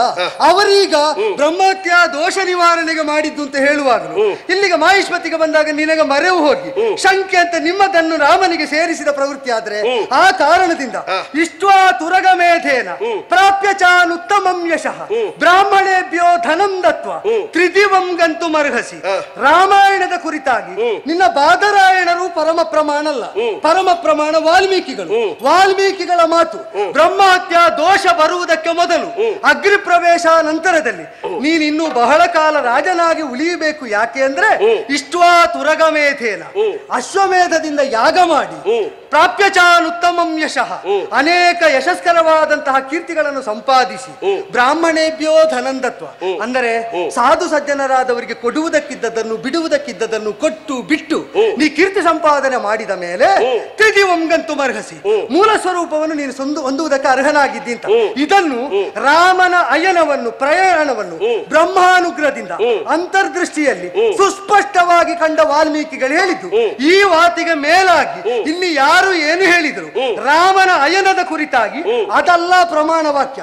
ಇದು ರಾಮ ಯಾವಾಗ ಅಶ್ವಮೇಧವನ್ನು ಮಾಡಬೇಕು ಅದು ಬ್ರಹ್ಮಹತ್ಯಾ ದೋಷ ನಿವಾರಣಾರ್ಥವಾಗಿ ಮಾತ್ರ ಅಲ್ಲ, ಅನೇಕ ಅಶ್ವಮೇಧಗಳನ್ನು ಮಾಡಿದ್ದಾನೆ ಅಂತ ನಮಗೆ ರಾಮಾಯಣ ಪಾಠ ಹೇಳ್ತದೆ. ಆದ್ರಿಂದ ಅವ ಮಾಡಿದ್ದು ಶಂಕೆಯಿಂದಲ್ಲ, ಬ್ರಹ್ಮಹತ್ಯಾ ದೋಷ. ಅವ ಎಷ್ಟು ಕ್ರೂರಕರ್ಮಿಯಾದರೂ ಕೂಡ ಬ್ರಾಹ್ಮಣ ಸಂತಾನ, ವಿಶ್ರವಸು ಬ್ರಹ್ಮರ ಪುತ್ರ. ಆ ಕಾರಣದಿಂದ ಯೋಗ್ಯರಾದವರು, ಜ್ಯೇಷ್ಠರಾದವರು, ಶ್ರೇಷ್ಠರಾದವರು ಬ್ರಾಹ್ಮಣರನ್ನಾದರೂ ಕಡಿದುಕೊಳ್ಳಬಹುದು ತಮಗೆ ಅಪಾಯ ಬಂದಾಗ ಎಂಬ ಕೆಟ್ಟ ಲೋಕಾನುಸರಣ ಯೋಗ್ಯವಾದ ಆದರ್ಶ ಸಿದ್ಧವಾಗುತ್ತದೆ. ಹಾಗಾಗಕೂಡದು. ರಾಮನೇ ಮಾಡಿದರು, ಅದಕ್ಕೆ ಪ್ರಾಯಶ್ಚಿತ್ತ ಮಾಡಿದ್ದಾನೆ ಅಂತ ಆದಾಗ ಬ್ರಾಹ್ಮಣರನ್ನು ಕೊಲ್ಲುವುದು ಅಥವಾ ಬ್ರಹ್ಮ ಸಂತಾನವನ್ನು ಕೊಲ್ಲುವುದು ಎಷ್ಟು ಹೀನಕರ್ಮ ಎಂಬಂತಹ ಶಾಸ್ತ್ರ ನಿರ್ದೇಶ ಉಂಟೋ ಅದಕ್ಕೆ ಮಾನ್ಯತೆ ಉಳಿಯುತ್ತದೆ ಎಂಬುದಕ್ಕೆ ಮರ್ತ್ಯಾವತಾರ ಸ್ತಿಹ ಮರ್ತ್ಯ ಶಿಕ್ಷಣಂ. ಅವರು ಮರ್ತ್ಯರಾಗಿ ಅವತರಿಸಿದ್ದು ರಾಮ ಮರ್ತ್ಯರಿಗೆ ಮನುಜರಿಗೆ ಶಿಕ್ಷಣ ಕೊಡುವುದಕ್ಕೆ. ಆದ್ದರಿಂದ ಶಿಕ್ಷಣ ಕೊಡುವುದಕ್ಕೆ ಗುರು ಮಾಡಿದ ಕೃತ್ಯವನ್ನು ಇನ್ನೂ ಕಲಿತು ಮುಗಿಯದ ಶಿಷ್ಯ ಮಾಡುವ ಕೃತ್ಯವನ್ನು ಪರಸ್ಪರ ಹೋಲಿಸುವ ದುಸ್ಸಾಹಸ ಬೇಡ. ನೀವು ಶಂಕೆಗೊಳಗಾದದ್ದು ನಿಮಗೆ ದ್ರವ್ಯಾಪೇಕ್ಷೆಯಿಂದ, ಅದು ನೀವು ಬಂಧು ಹತ್ಯೆ ಮಾಡಿದ್ದೇ ತಪ್ಪು. ಅದಕ್ಕೆ ಈಗ ದೋಷ ಬಂತು ಅಂತ ಶಂಕೆ ಬಂತು. ಶಂಕೆ ಬಂದು ನಿವಾರಣೆ ಮಾಡುವುದಕ್ಕೆ ನೀವು ಅಶ್ವಮೇಧ ಕೈಗೊಂಡ್ರಿ. ಅದರಲ್ಲಿ ನೀವು ಮಾಡುವ ಹೋರಾಟದಲ್ಲಿ ಇನ್ನು ಅನೇಕ ಕ್ಷತ್ರಿಯ ಬಂಧುಗಳ ಹತ್ಯೆ ಆಗ್ತದೆ. ಅದು ಸರಿ ಅಂತ ಇದ್ರೆ ಈಗ ಅಶ್ವಮೇಧ ಕಟ್ಟಿದಾಗ ಮಗ ಸತ್ತಿದ್ದಾನೆ. ಪುತ್ರ ಶೋಕಾಗ್ನಿ ಎಂಬ ದಳ್ಳುರಿ ನಖಶಿಖಾ ಅಂತ ನನ್ನನ್ನು ಉರಿಸ್ತಾ ಉಂಟು. ಈಗ ಆ ಉರಿಯ ಶಮನಕ್ಕಾಗಿ ನಿನಗೆ ಹೊಡೆಯುವುದು ಹೇಗೆ ತಪ್ಪಾಗ್ತದೆ? ನಿಮಗೆ ದೋಷ ನಿವಾರಣೆಗೆ ಉಳಿದ ಕ್ಷತ್ರಿಯರಿಗೆ ಹೊಡೆಯಬಹುದು ಅಂತಾದ್ರೆ ಮಗ ಸತ್ತ ಸಾವಿನ ನಿವಾರಣೆಗೆ ದುಃಖ ನಿವಾರಣೆಗೆ ನಿನಗೆ ಹೊಡೆಯುವುದು ಸರಿಯಾಗ್ತದೋ? ಅಲ್ಲ, ಈ ಕಾಲಕ್ಕೆ ನೀನೀಗ ರಾಮಾಯಣ ಎಲ್ಲ ಹೇಳಿದ್ವಿ, ವಾಲ್ಮೀಕಿಗಳೆಲ್ಲ ಹೇಳಿದ್ವಿ. ಹೌದೌದು. ಈ ಕಾಲಕ್ಕೆ ಬಾದರಾಯಣರು ವೇದಜ್ಞರು ಹೌದಾ ಅಲ್ವಾ? ನನಗೆ ಬಾದರಾಯಣರಲ್ಲ, ರಾಮಾಯಣ ಈಗ ಬಾದರಾಯಣರು ರಾಮಾಯಣ ಬರ್ದಿದ್ದಾರೆ. ಅಲ್ಲ, ಬಾದರಾಯಣರ ಬಗ್ಗೆ ಗೊತ್ತುಂಟು. ಬಾದರಾಯಣರು ರಾಮಾಯಣ ಬರ್ದಿದ್ದಾರೆ ಅಂತ ಪ್ರಶ್ನೆ ನೇರ ಬರೆಯದೇ ಇದ್ರು ಅವರಿಗೆ ಯಾರಲ್ಲಿ ಯಾವುದನ್ನು ಹೇಳಬೇಕು ಎನ್ನುವಂತಹ ಒಂದು ಬುದ್ಧಿ ಇರ್ಲಿಕ್ಕಿಲ್ವಾ? ಈಗ ಬ್ರಹ್ಮ ಬಂದು ವಾಲ್ಮೀಕಿಗಳಿಗೆ ಹೇಳಿದ್ದು ಅಂತರ್ದೃಷ್ಟಿಯಲ್ಲಿ ನೀನು ಕಂಡ ಅಷ್ಟೂ ರಾಮವೃತ್ತ ಅಂತ ಸತ್ಯವಾಗುತ್ತದೆ ಎಂಬ ಮಾತು ಸತ್ಯವೂ ಸುಳ್ಳು? ನಾನು ಕೇಳಿದ್ದ ಕೇಳು. ಈಗ ಬಾದರಾಯಣರಂತಹ ವೇದಜ್ಞರು ಬಾದರಾಯಣರ ವೇದಜ್ಞತೆಯನ್ನು ಒಪ್ಪಬೇಕಾದ ಅನಿವಾರ್ಯತೆ ನೀಲಧ್ವಜನಿಗೆ ಮಾಹಿಷ್ಮತಿಯಲ್ಲಿ ಇಲ್ಲ. ನಿನಗೆ ಯಾವುದು ಒಪ್ಪಬೇಕಾದ ಅನಿವಾರ್ಯತೆ ಮಾತ್ರ ಅಲ್ಲ, ನಿಮಗೆ ನೀನು ಒಪ್ಪುವುದು ಬಿಡುವುದು ಅಶ್ವಮೇಧದ ವಿಧಿ ಅಲ್ಲ. ಅಶ್ವಮೇಧದ ವಿಧಿ ಅಲ್ಲ. ಮತ್ತು ಕಾರಣ ಹೇಳಿ ಕಪ್ಪ ಕೊಡಿದ್ದ ಬಾಯಿಗೆ ಬಾರದೆ ಯಾರು ಮಾತಾಡುವುದಿಲ್ಲ. ಅಲ್ಲ, ಬಾಯಿಗೆ ಬಾರ ಬಂದೇ ಮಾತಾಡುವುದಿಲ್ಲ. ಬಾಯಿಗೆ ಬಂದದ್ದು ಉಗುಳು ಹೌದು. ಬಾಯಿಗೆ ಬಂದದ್ದು ಉಗುಳು ಹೌದು. ಅದನ್ನು ಉಗುಳಬೇಕು, ಅದನ್ನು ಮಾತಾಗಿಸುವುದಕ್ಕಾಗುವುದಿಲ್ಲ. ಈ ಕಾಲದಲ್ಲಿ ಧರ್ಮರಾಯನಂತಹ ನೀತಿಜ್ಞರಲ್ಲಿ ಕೃಷ್ಣನಾದರೂ ಧರ್ಮ ಸೂಕ್ಷ್ಮದ ಬಗ್ಗೆ ಪ್ರಶ್ನೆ ಇದ್ದಾನೆ. ಆಗಲಿ ಧರ್ಮ ಸೂಕ್ಷ್ಮದ ಬಗ್ಗೆ ಅವಲೋಕನ ಮಾಡ್ತಾನೆ. ಅವರ ಬಗ್ಗೆ ಮಾಹಿಷ್ಮತಿಯಲ್ಲಿ ಕೂತ ತುಂಡರಸನಾದಂತಹ ನೀನು ಏನೋ ಬಾದರಾಯಣರ ಧರ್ಮಜ್ಞನಾದಂತಹ ಧರ್ಮರಾಯನ ಬಗ್ಗೆ ಏನು ಗೊತ್ತಿದೆ ನಿನಗೆ? ತುಂಡು ರಾಜ್ಯವು ಇರಲಿಲ್ವಲ್ಲ. ಪಾಂಡಿತ್ಯದ ಮೂಲಕವಾಗಿ ಮಾಡಿ ನಿನ್ನದ್ದೇ ದೊಡ್ಡದು ಅಂತ ಮಾಹಿಷ್ಮತಿ ಎನ್ನುವುದು ಪ್ರಸ್ಫುಟವಾಗಿ ಈಗ ವಿಳಾಸಕ್ಕೆ ಸಿಕ್ಕಿದ್ದೆ. ಪಾಂಡವರ ಅಶ್ವಮೇಧದ ಕುದುರೆ ತುಳಿದು ಇಲ್ಲದೆ ಇದ್ರೆ ನಿನ್ನ ವಿಳಾಸ ಅರ್ಜುನ ಮಾಹಿಷ್ಮತಿ ಹೆಸರು ಮೊದಲು ಬಂದಿತ್ತು ವೀರ್ಯದ ಕಾಲದಲ್ಲಿ. ಮೇಲೆ ಯಾವನಾಗಿದ್ದಾನೆ ಹೋಗಿದ್ದಾನೆ ಅಂತಲೇ ಇಲ್ಲ. ಎದುರಾದಂತಹ ಅಶ್ವವನ್ನು ಬಂಧಿಸಿ ಧರ್ಮಸಮ್ಮತವಾಗಿ ಪ್ರಶ್ನೆಗೊಳ್ಳುವಾಗ ಎಂತದು ಧರ್ಮ? ಏನು ಧರ್ಮ? ಅದನ್ನೇ ಹೇಳ್ತಾ ಇರುವುದು. ಇಲ್ಲದಿದ್ರೆ ಉತ್ತರ ನಿನಗೆ ಆಗದಿದ್ರೆ ಉತ್ತರ ನ್ಯಾಯಯುತವಾಗಿ ಬರುವಂತೆ ಉತ್ತರ ಹೇಳುವ ಚತುರಮತಿಗಳನ್ನು ಬೆಂಗಾವಲಿಗೆ ಕಳಿಸುವುದಕ್ಕೆ ಹೇಳು. ನಿನಗೆ ಹೇಳುವ ದಿಗ್ದರ್ಶನದಲ್ಲಿ ಹೊರಟಿರುವಂತಹ ನಮ್ಮ ಅಶ್ವಮೇಧದ ವಿಧಿ. ನೀನೊಬ್ಬ ಪ್ರಶ್ನೆ ಕೇಳಿ ನೀನೊಬ್ಬ ಪಂಡಿತ. ಕೃಷ್ಣನ ಉದ್ದೇಶದಂತೆ ಹೊರಟದ್ರಲ್ಲಿ ಮಗ ಸತ್ತದ್ದು ಹೇಗೆ? ನಿನ್ನ ಮಗ ಸತ್ತದ್ದು ಹೇಗೆ ಅಂತ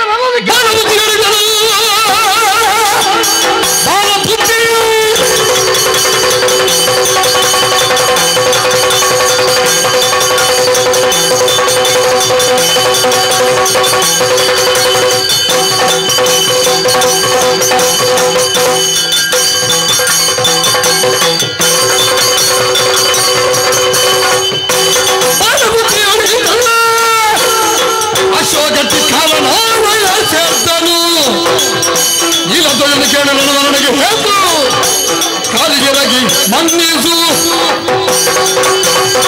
ಬಾಲಬುದ್ಧಿಯ ಮೂಲಕವಾಗಿ ಕುದುರೆಯನ್ನು ಕಟ್ಟಿ ಪಡೆಯೊಡನೆ ಕೊಳಗಾಲವನ್ನು ನಡೆಸುವುದಕ್ಕೆ ಮುಂದಾದಂತಹ ನಿನ್ನ ಮಗ ಒಂದು ತೆರನಾದಂತಹ ಮರವನ್ನು ಒಪ್ಪುವುದಕ್ಕೆ ಸಿದ್ಧನಾಗಿ ಸತ್ತಿದ್ದಾರೆ. ಸುಮ್ಮನೆ ಸತ್ತದಲ್ಲವ.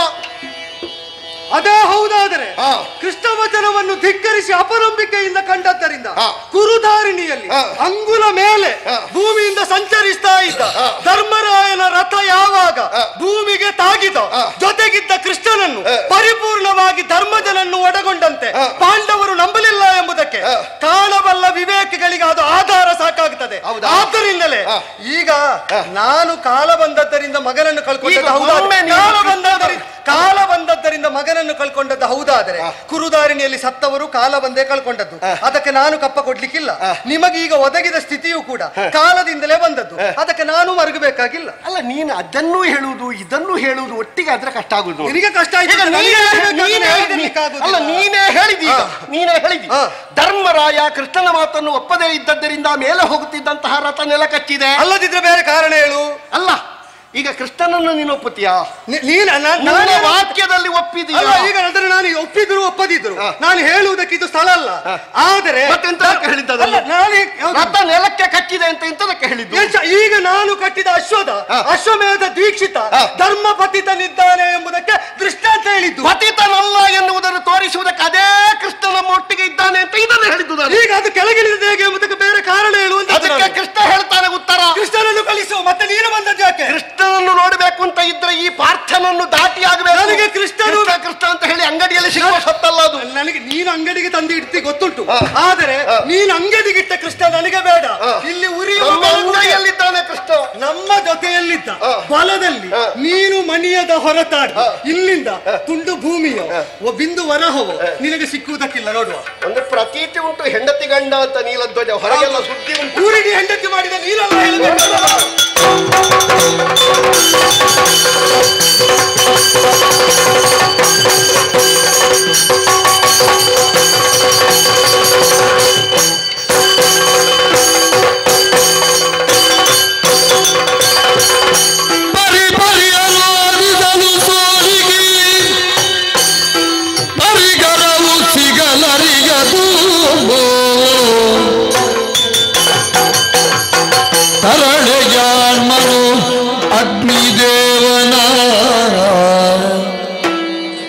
ಪರಿಗಾರವು ಸಿಗದು ಗಿಲ್ತ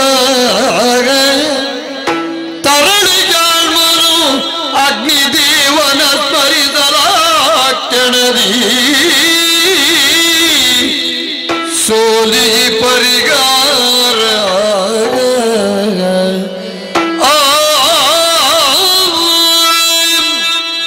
ಸಾಂದರ್ಭಿಕವಾಗಿ ಸಿಕ್ಕಿದ ದಿವ್ಯ ಪ್ರಾಪ್ತಿಗಳ ಬಲದಿಂದ ಎದುರಾದ ಸಮರ ಕಣದಲ್ಲಿ ತಾನು ವಿಜೃಂಭಿಸ್ತೇನೆ ಎಂಬ ಆತ್ಮವಿಶ್ವಾಸದಿಂದ ಪಾರ್ಥ ಮುನ್ನಡೆಯುತ್ತಾ ಇದ್ದಾನೆ. ಕಾಳಗದಲ್ಲಿ ಒಂದು ಹಂತದಲ್ಲಿ ನನ್ನ ಕೈಯೂ ಮೇಲಾಯಿತು. ಈಗ ಕೈ ಸೋಲಾಗುತ್ತದೆ ಅಂತ ಪೂರ್ವ ಸೂಚನೆ ಸಿಕ್ಕಿದಾಗ ನಾವು ಸೋಲುವ ಸನ್ನಿವೇಶ ಸೃಷ್ಟಿಯಾಗುವ ಮೊದಲ ಸೂಚನೆ ಒಳ್ಳೆ ಕ್ಷತ್ರಿಯನಿಗೆ ಅವನಿಗೆ ಗೊತ್ತಾಗಬೇಕು.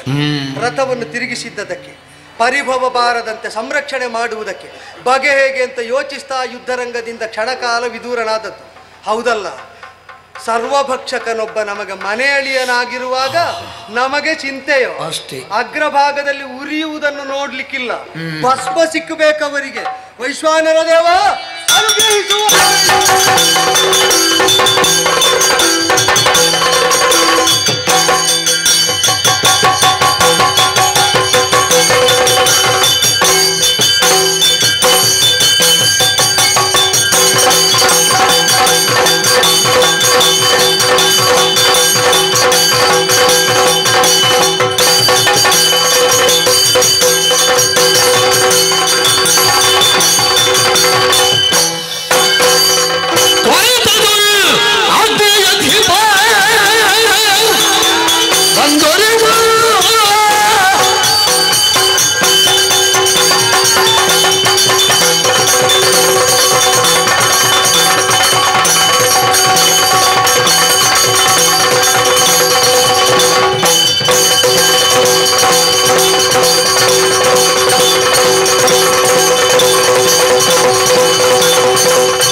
ಭಕ್ತಿಯಿಂದಲೇ ಸಕಾಲದಲ್ಲಿ ಸ್ಮರಿಸಿಕೊಂಡಿದ್ದೇನೆ ಅಂತ ವಿಶ್ವಾಸದಲ್ಲಿದ್ದೇನೆ. ಚಿಂತೆ ಎನ್ನುವಂತಹ ಕಾರ್ಮೋಡವು ನಿನ್ನ ಮುಖದ ಮೇಲೆ ಕಾಣಿಸ್ತಾ ಇದೆ. ಯಾಕೆ? ಆ ಕಾರಣದಿಂದಾಗಿ ನಿನ್ನ ಎತ್ತರವಾದಂತಹ ಕರೆಗೆ ಉತ್ತರವಾಗಿ ಅಗ್ನಿದೇವ ಬಂದು ನಿಂತವನಿದ್ದೇನೆ. ಏನಾಗಬೇಕು? ಸಂಬಂಧದಿಂದ ಎಲ್ಲ ವಿಧಿಯ ಅಗ್ನಿದೇವ ಪೇಳಲೆಂತು ಎಲ್ಲ ವಿಧಿಯ ಅಗ್ನಿದೇವ ಪಾರ್ಥಪಾಳಯದಲ್ಲಿ ರಣವಾದಿದು ಅಗ್ನಿದೇವ ಬಾಲಮ ಪ್ರವೀರ ನಲಿದ ಅಗ್ನಿದೇವ ನನಗೆ ಸೋಲು ರಣದುಳಾಯ್ತು ಸಲಗೋ ಅಗ್ನಿದೇವ ಏನೋ ಎನ್ನ ವಿಧಿಯ ಅಗ್ನಿದೇವ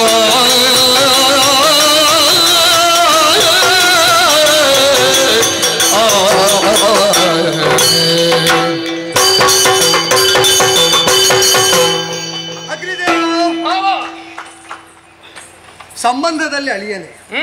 ಆದರೆ ಸಾಮಾನ್ಯತೆಯಲ್ಲಿ ಯಾವ ಲೋಪದೋಷವೂ ಇಲ್ಲ. ನಮಗೊಂದು ಸಂಬಂಧವಾಯಿತು ಎಂಬುದರಿಂದ ವಿಶ್ವವ್ಯಾಪಕವಾದ ಬ್ರಹ್ಮಾಂಡ ವ್ಯಾಪಕವಾದ ಒಂದು ಸತ್ವವನ್ನು ಕೀಳಾಗಿ ಕಾಣುವುದಕ್ಕಿಲ್ಲ. ಪಾಂಡವಾನುಜನಾದಂತಹ ಪಾರ್ಥನೇ ಬೆಂಗಾವಲಿಗೆ ಬಂದ ಪಾಂಡವಾಶ್ವಮೇಧದ ತುರಗ ಕಟ್ಟಿ ಮಗನನ್ನು ಕಳೆದುಕೊಂಡು ನಡೆಸಿದ ಕಾದಾಟದಲ್ಲಿ ಪರಿಭವವೇ ಶಾಶ್ವತವಾಗುವಂತಹ ಸುಳುಹು ಸಿಕ್ಕ ಕಾಲದಲ್ಲಿ ಗೆಲುವಿಗಾಗಿ ಕತ್ತಲೆಯಲ್ಲಿ ಬೆಳಕು ಆಗಬೇಕು, ಎದುರಾಳಿಗಳಿಗೆ ಉರಿಯು ಹುಟ್ಟಬೇಕು. ಬೆಳಕು ಬೀಳ್ತಾ ಉರಿಸುವುದಕ್ಕೆ ಯಾರು ಅಂತ ಯೋಚಿಸುವಾಗ ಸರ್ವಭಕ್ಷಕನಾದಂತಹ ನನ್ನ ಅಳಿಯನನ್ನು ನೆನಪಿಸಿಕೊಂಡೆ. ನನಗೆ ಅಳಿಯ ಮನ ಮಾಡಿದರೆ ಯಾರನ್ನು ಅಳಿಸುವ. ಆದ್ದರಿಂದ ಶತ್ರುಪಾಳಯವನ್ನು ಅಳಿಸಬೇಕು, ನನ್ನ ಕೀರ್ತಿಯನ್ನು ಉಳಿಸಬೇಕು, ವಂಶ ಗೌರವವನ್ನು ಬೆಳೆಸಬೇಕು.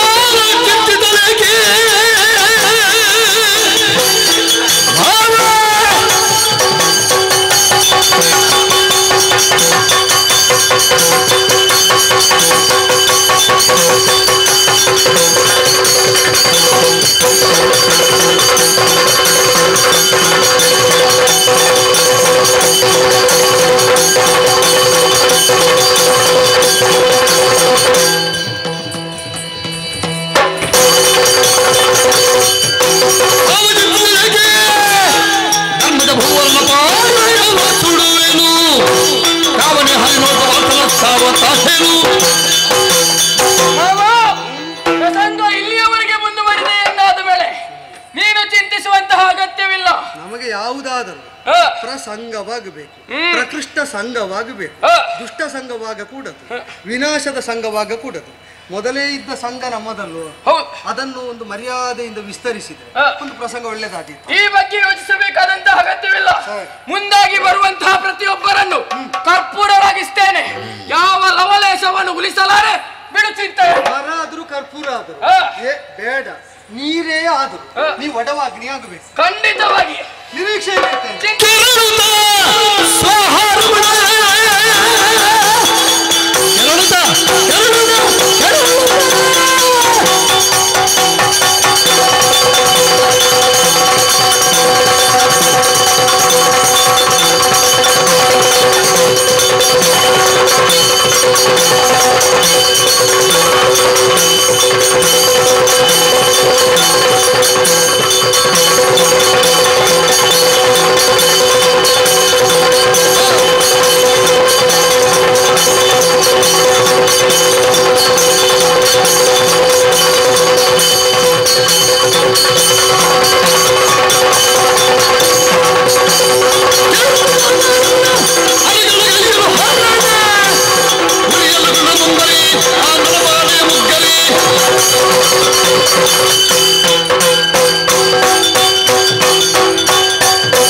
ನನ್ನ ಸೇನೆಯನ್ನೆಲ್ಲ ಆಹುತಿಗೊಳ್ಳುತ್ತಾ ಇದ್ದಾನೆ.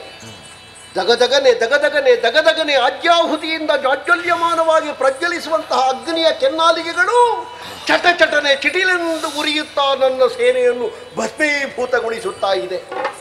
ಅಂದಿನ ಕಾಲದಲ್ಲಿ ರಾಘವನು ಸಮುದ್ರ ಗರ್ಭಕ್ಕೆ ಬಾಣವನ್ನು ಬಿಟ್ಟಾಗ ಜೀವಾಡಿಗಳೆಲ್ಲ ನಲುಗಿ ಹೋದವಂತೆ. ಅಂತಹ ಒಂದು ಜೀವಂತ ಸನ್ನಿವೇಶ ಇಲ್ಲಿ ಸೃಷ್ಟಿಯಾಗಿದೆ. ಹಾಗಾದರೆ ಇದಕ್ಕೆ ಮುಖ್ಯ ಕಾರಣ ಏನು ಕೇಳಿದರೆ ನಮಗೆ ಅರ್ಥ ಆಗ್ತದೆ. ನೀಲಧ್ವಜನ ಮಗಳಾದ ಸ್ವಾಹಾದೇವಿಯ ಗಂಡ ಅಗ್ನಿದೇವ. ಬಹುಶಃ ಸೋತ ನೀಲಧ್ವಜ ಅಗ್ನಿಯಲ್ಲಿ ಮೊರೆಯಿಟ್ಟು ಸಹಾಯ ಕೇಳಿದ್ದಾನೆ ಅಂತ ಕಾಣುತ್ತದೆ. ದೇವತೆಗಳಿಗೊಂದು ಅಭ್ಯಾಸ ಉಂಟು, ಮೊದಲು ಯಾರು ದೂರು ಕೊಡ್ತಾರೆ ಅವರೊಟ್ಟಿಗೆ ಅವರು ಸೇರಿಕೊಳ್ಳುವುದು. ಅದು ಈ ದೊಡ್ಡವರಿಗೆಲ್ಲ ಒಂದು ಲಕ್ಷಣ. ಅದು ಮೊದಲು ಯಾರು ಕೊಟ್ಟರು ದೂರ ಅವರೊಟ್ಟಿಗೆ ಅವರು, ಮತ್ತೆ ವಿಮರ್ಶೆ ಇಲ್ಲ. ಹಾಗೆ ಅಂತ ವಿಮರ್ಶೆ ಪೂರ್ತಿ ಇಲ್ಲ ಅಂತಲ್ಲ. ಈಗ ನಾನು ಪ್ರಸನ್ನೀಕರಿಸ್ತೇನೆ, ನೋಡಿ ಅವರು ಏನಾಗ್ತಾರೆ ಅಂತ.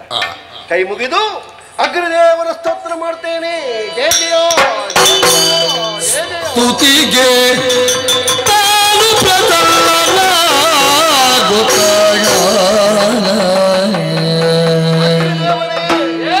ಹೀಗೆ ಸುಟ್ರೆ ಮೊದಲೇ ಉರಿ ಹೆಚ್ಚುಂಟು ಸ್ವಾಮಿ. ನಿನ್ನ ಉರಿಯಿಂದ ಯಾರಾದ್ರೂ ಉಳಿದಾರ ಹೇಳು.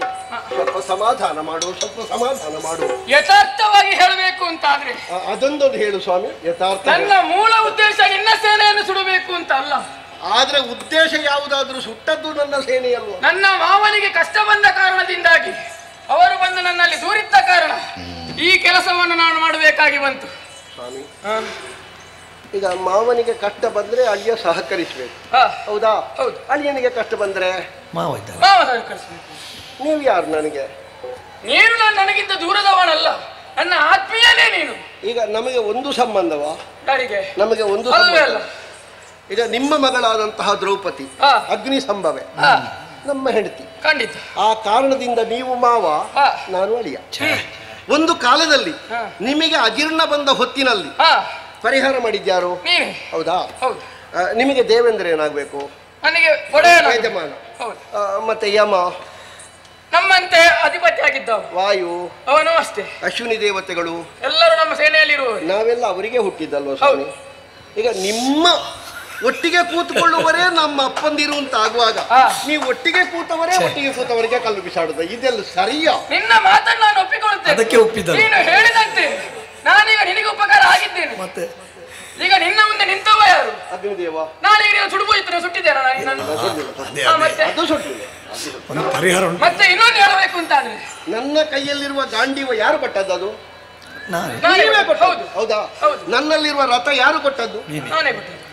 ಅಲ್ಲ, ಅವನಿಗೆ ಕೇಳಿದ್ರೆ ಹೇಳಿ, ಅವನು ಕುರುಕ್ಷೇತ್ರ ಮುಗಿಯುವಾಗ ಅದು ಹೋಗಿದೆ ಅಂತ ಅವನಲ್ಲಿ ಇದ್ದೀತು. ಈಗ ಎಲ್ಲವನ್ನ ಅರಿತವನಲ್ವ ನೀನು? ಈಗ ನನ್ನನ್ನು ಮುಂಚಿತವಾಗಿ ಸ್ತುತಿ ಮಾಡಿದವ ಯಾರು? ನೀಲಧ್ವಜ. ಅವನಿಗಿಂತ ಮುಂಚಿತವಾಗಿ ನೀನು ನನ್ನ ಸ್ತುತಿ ಮಾಡಿದೆ ಅಂತ ನಿನಗೆ ನಾನು ಉಪಕಾರ ಆಗ್ತಿರ್ಲಿಲ್ವಾ? ಈಗ ಹೇಳಿದ್ದಲ್ವ? ಈಗ ನೀನು ಕೆಳಗಿನವ ಅಂತ ಆಗ್ಲಿಲ್ವಾ? ನನಗೆ ಪಕ್ಕ ಅದು ನೆನಪಾಗ್ಲಿಲ್ಲ. ಅವನಿಗೆ ಒಂದು ಬಲ ಉಂಟು ಅಂತ ಮೊದಲೇ ನೆನಪಾಗ್ತಿದ್ರೆ ನಿಮ್ಮನ್ನು ಮೊದಲು ನಾನು ಒಪ್ಪಿಸಿ ಹಾಗೆ ಹೇಳುದು. ಇಲ್ಲಿಯೂ ನಿನ್ನದೇ ತಪ್ಪು ಕಾಣುತ್ತದೆ. ಹಾಗಂತ ನೀನು ಬೇಸರಿಸಬೇಕಾದದ್ದಿಲ್ಲ. ಈ ಹೊತ್ತಿಗೆ ತಪ್ಪು ನನ್ನದೇ. ತಪ್ಪು ನಿನ್ನದೇ. ನಿಮಗೆ ಸಮಾಧಾನ ಆಯ್ತಲ್ಲ? ಯಾರಿಗೆ? ನನ್ನದು. ಪ್ರಸನ್ನನಾಗುತ್ತ ಕ್ಷಿತಿಪನನು ಕರೆದಿಲ್ದ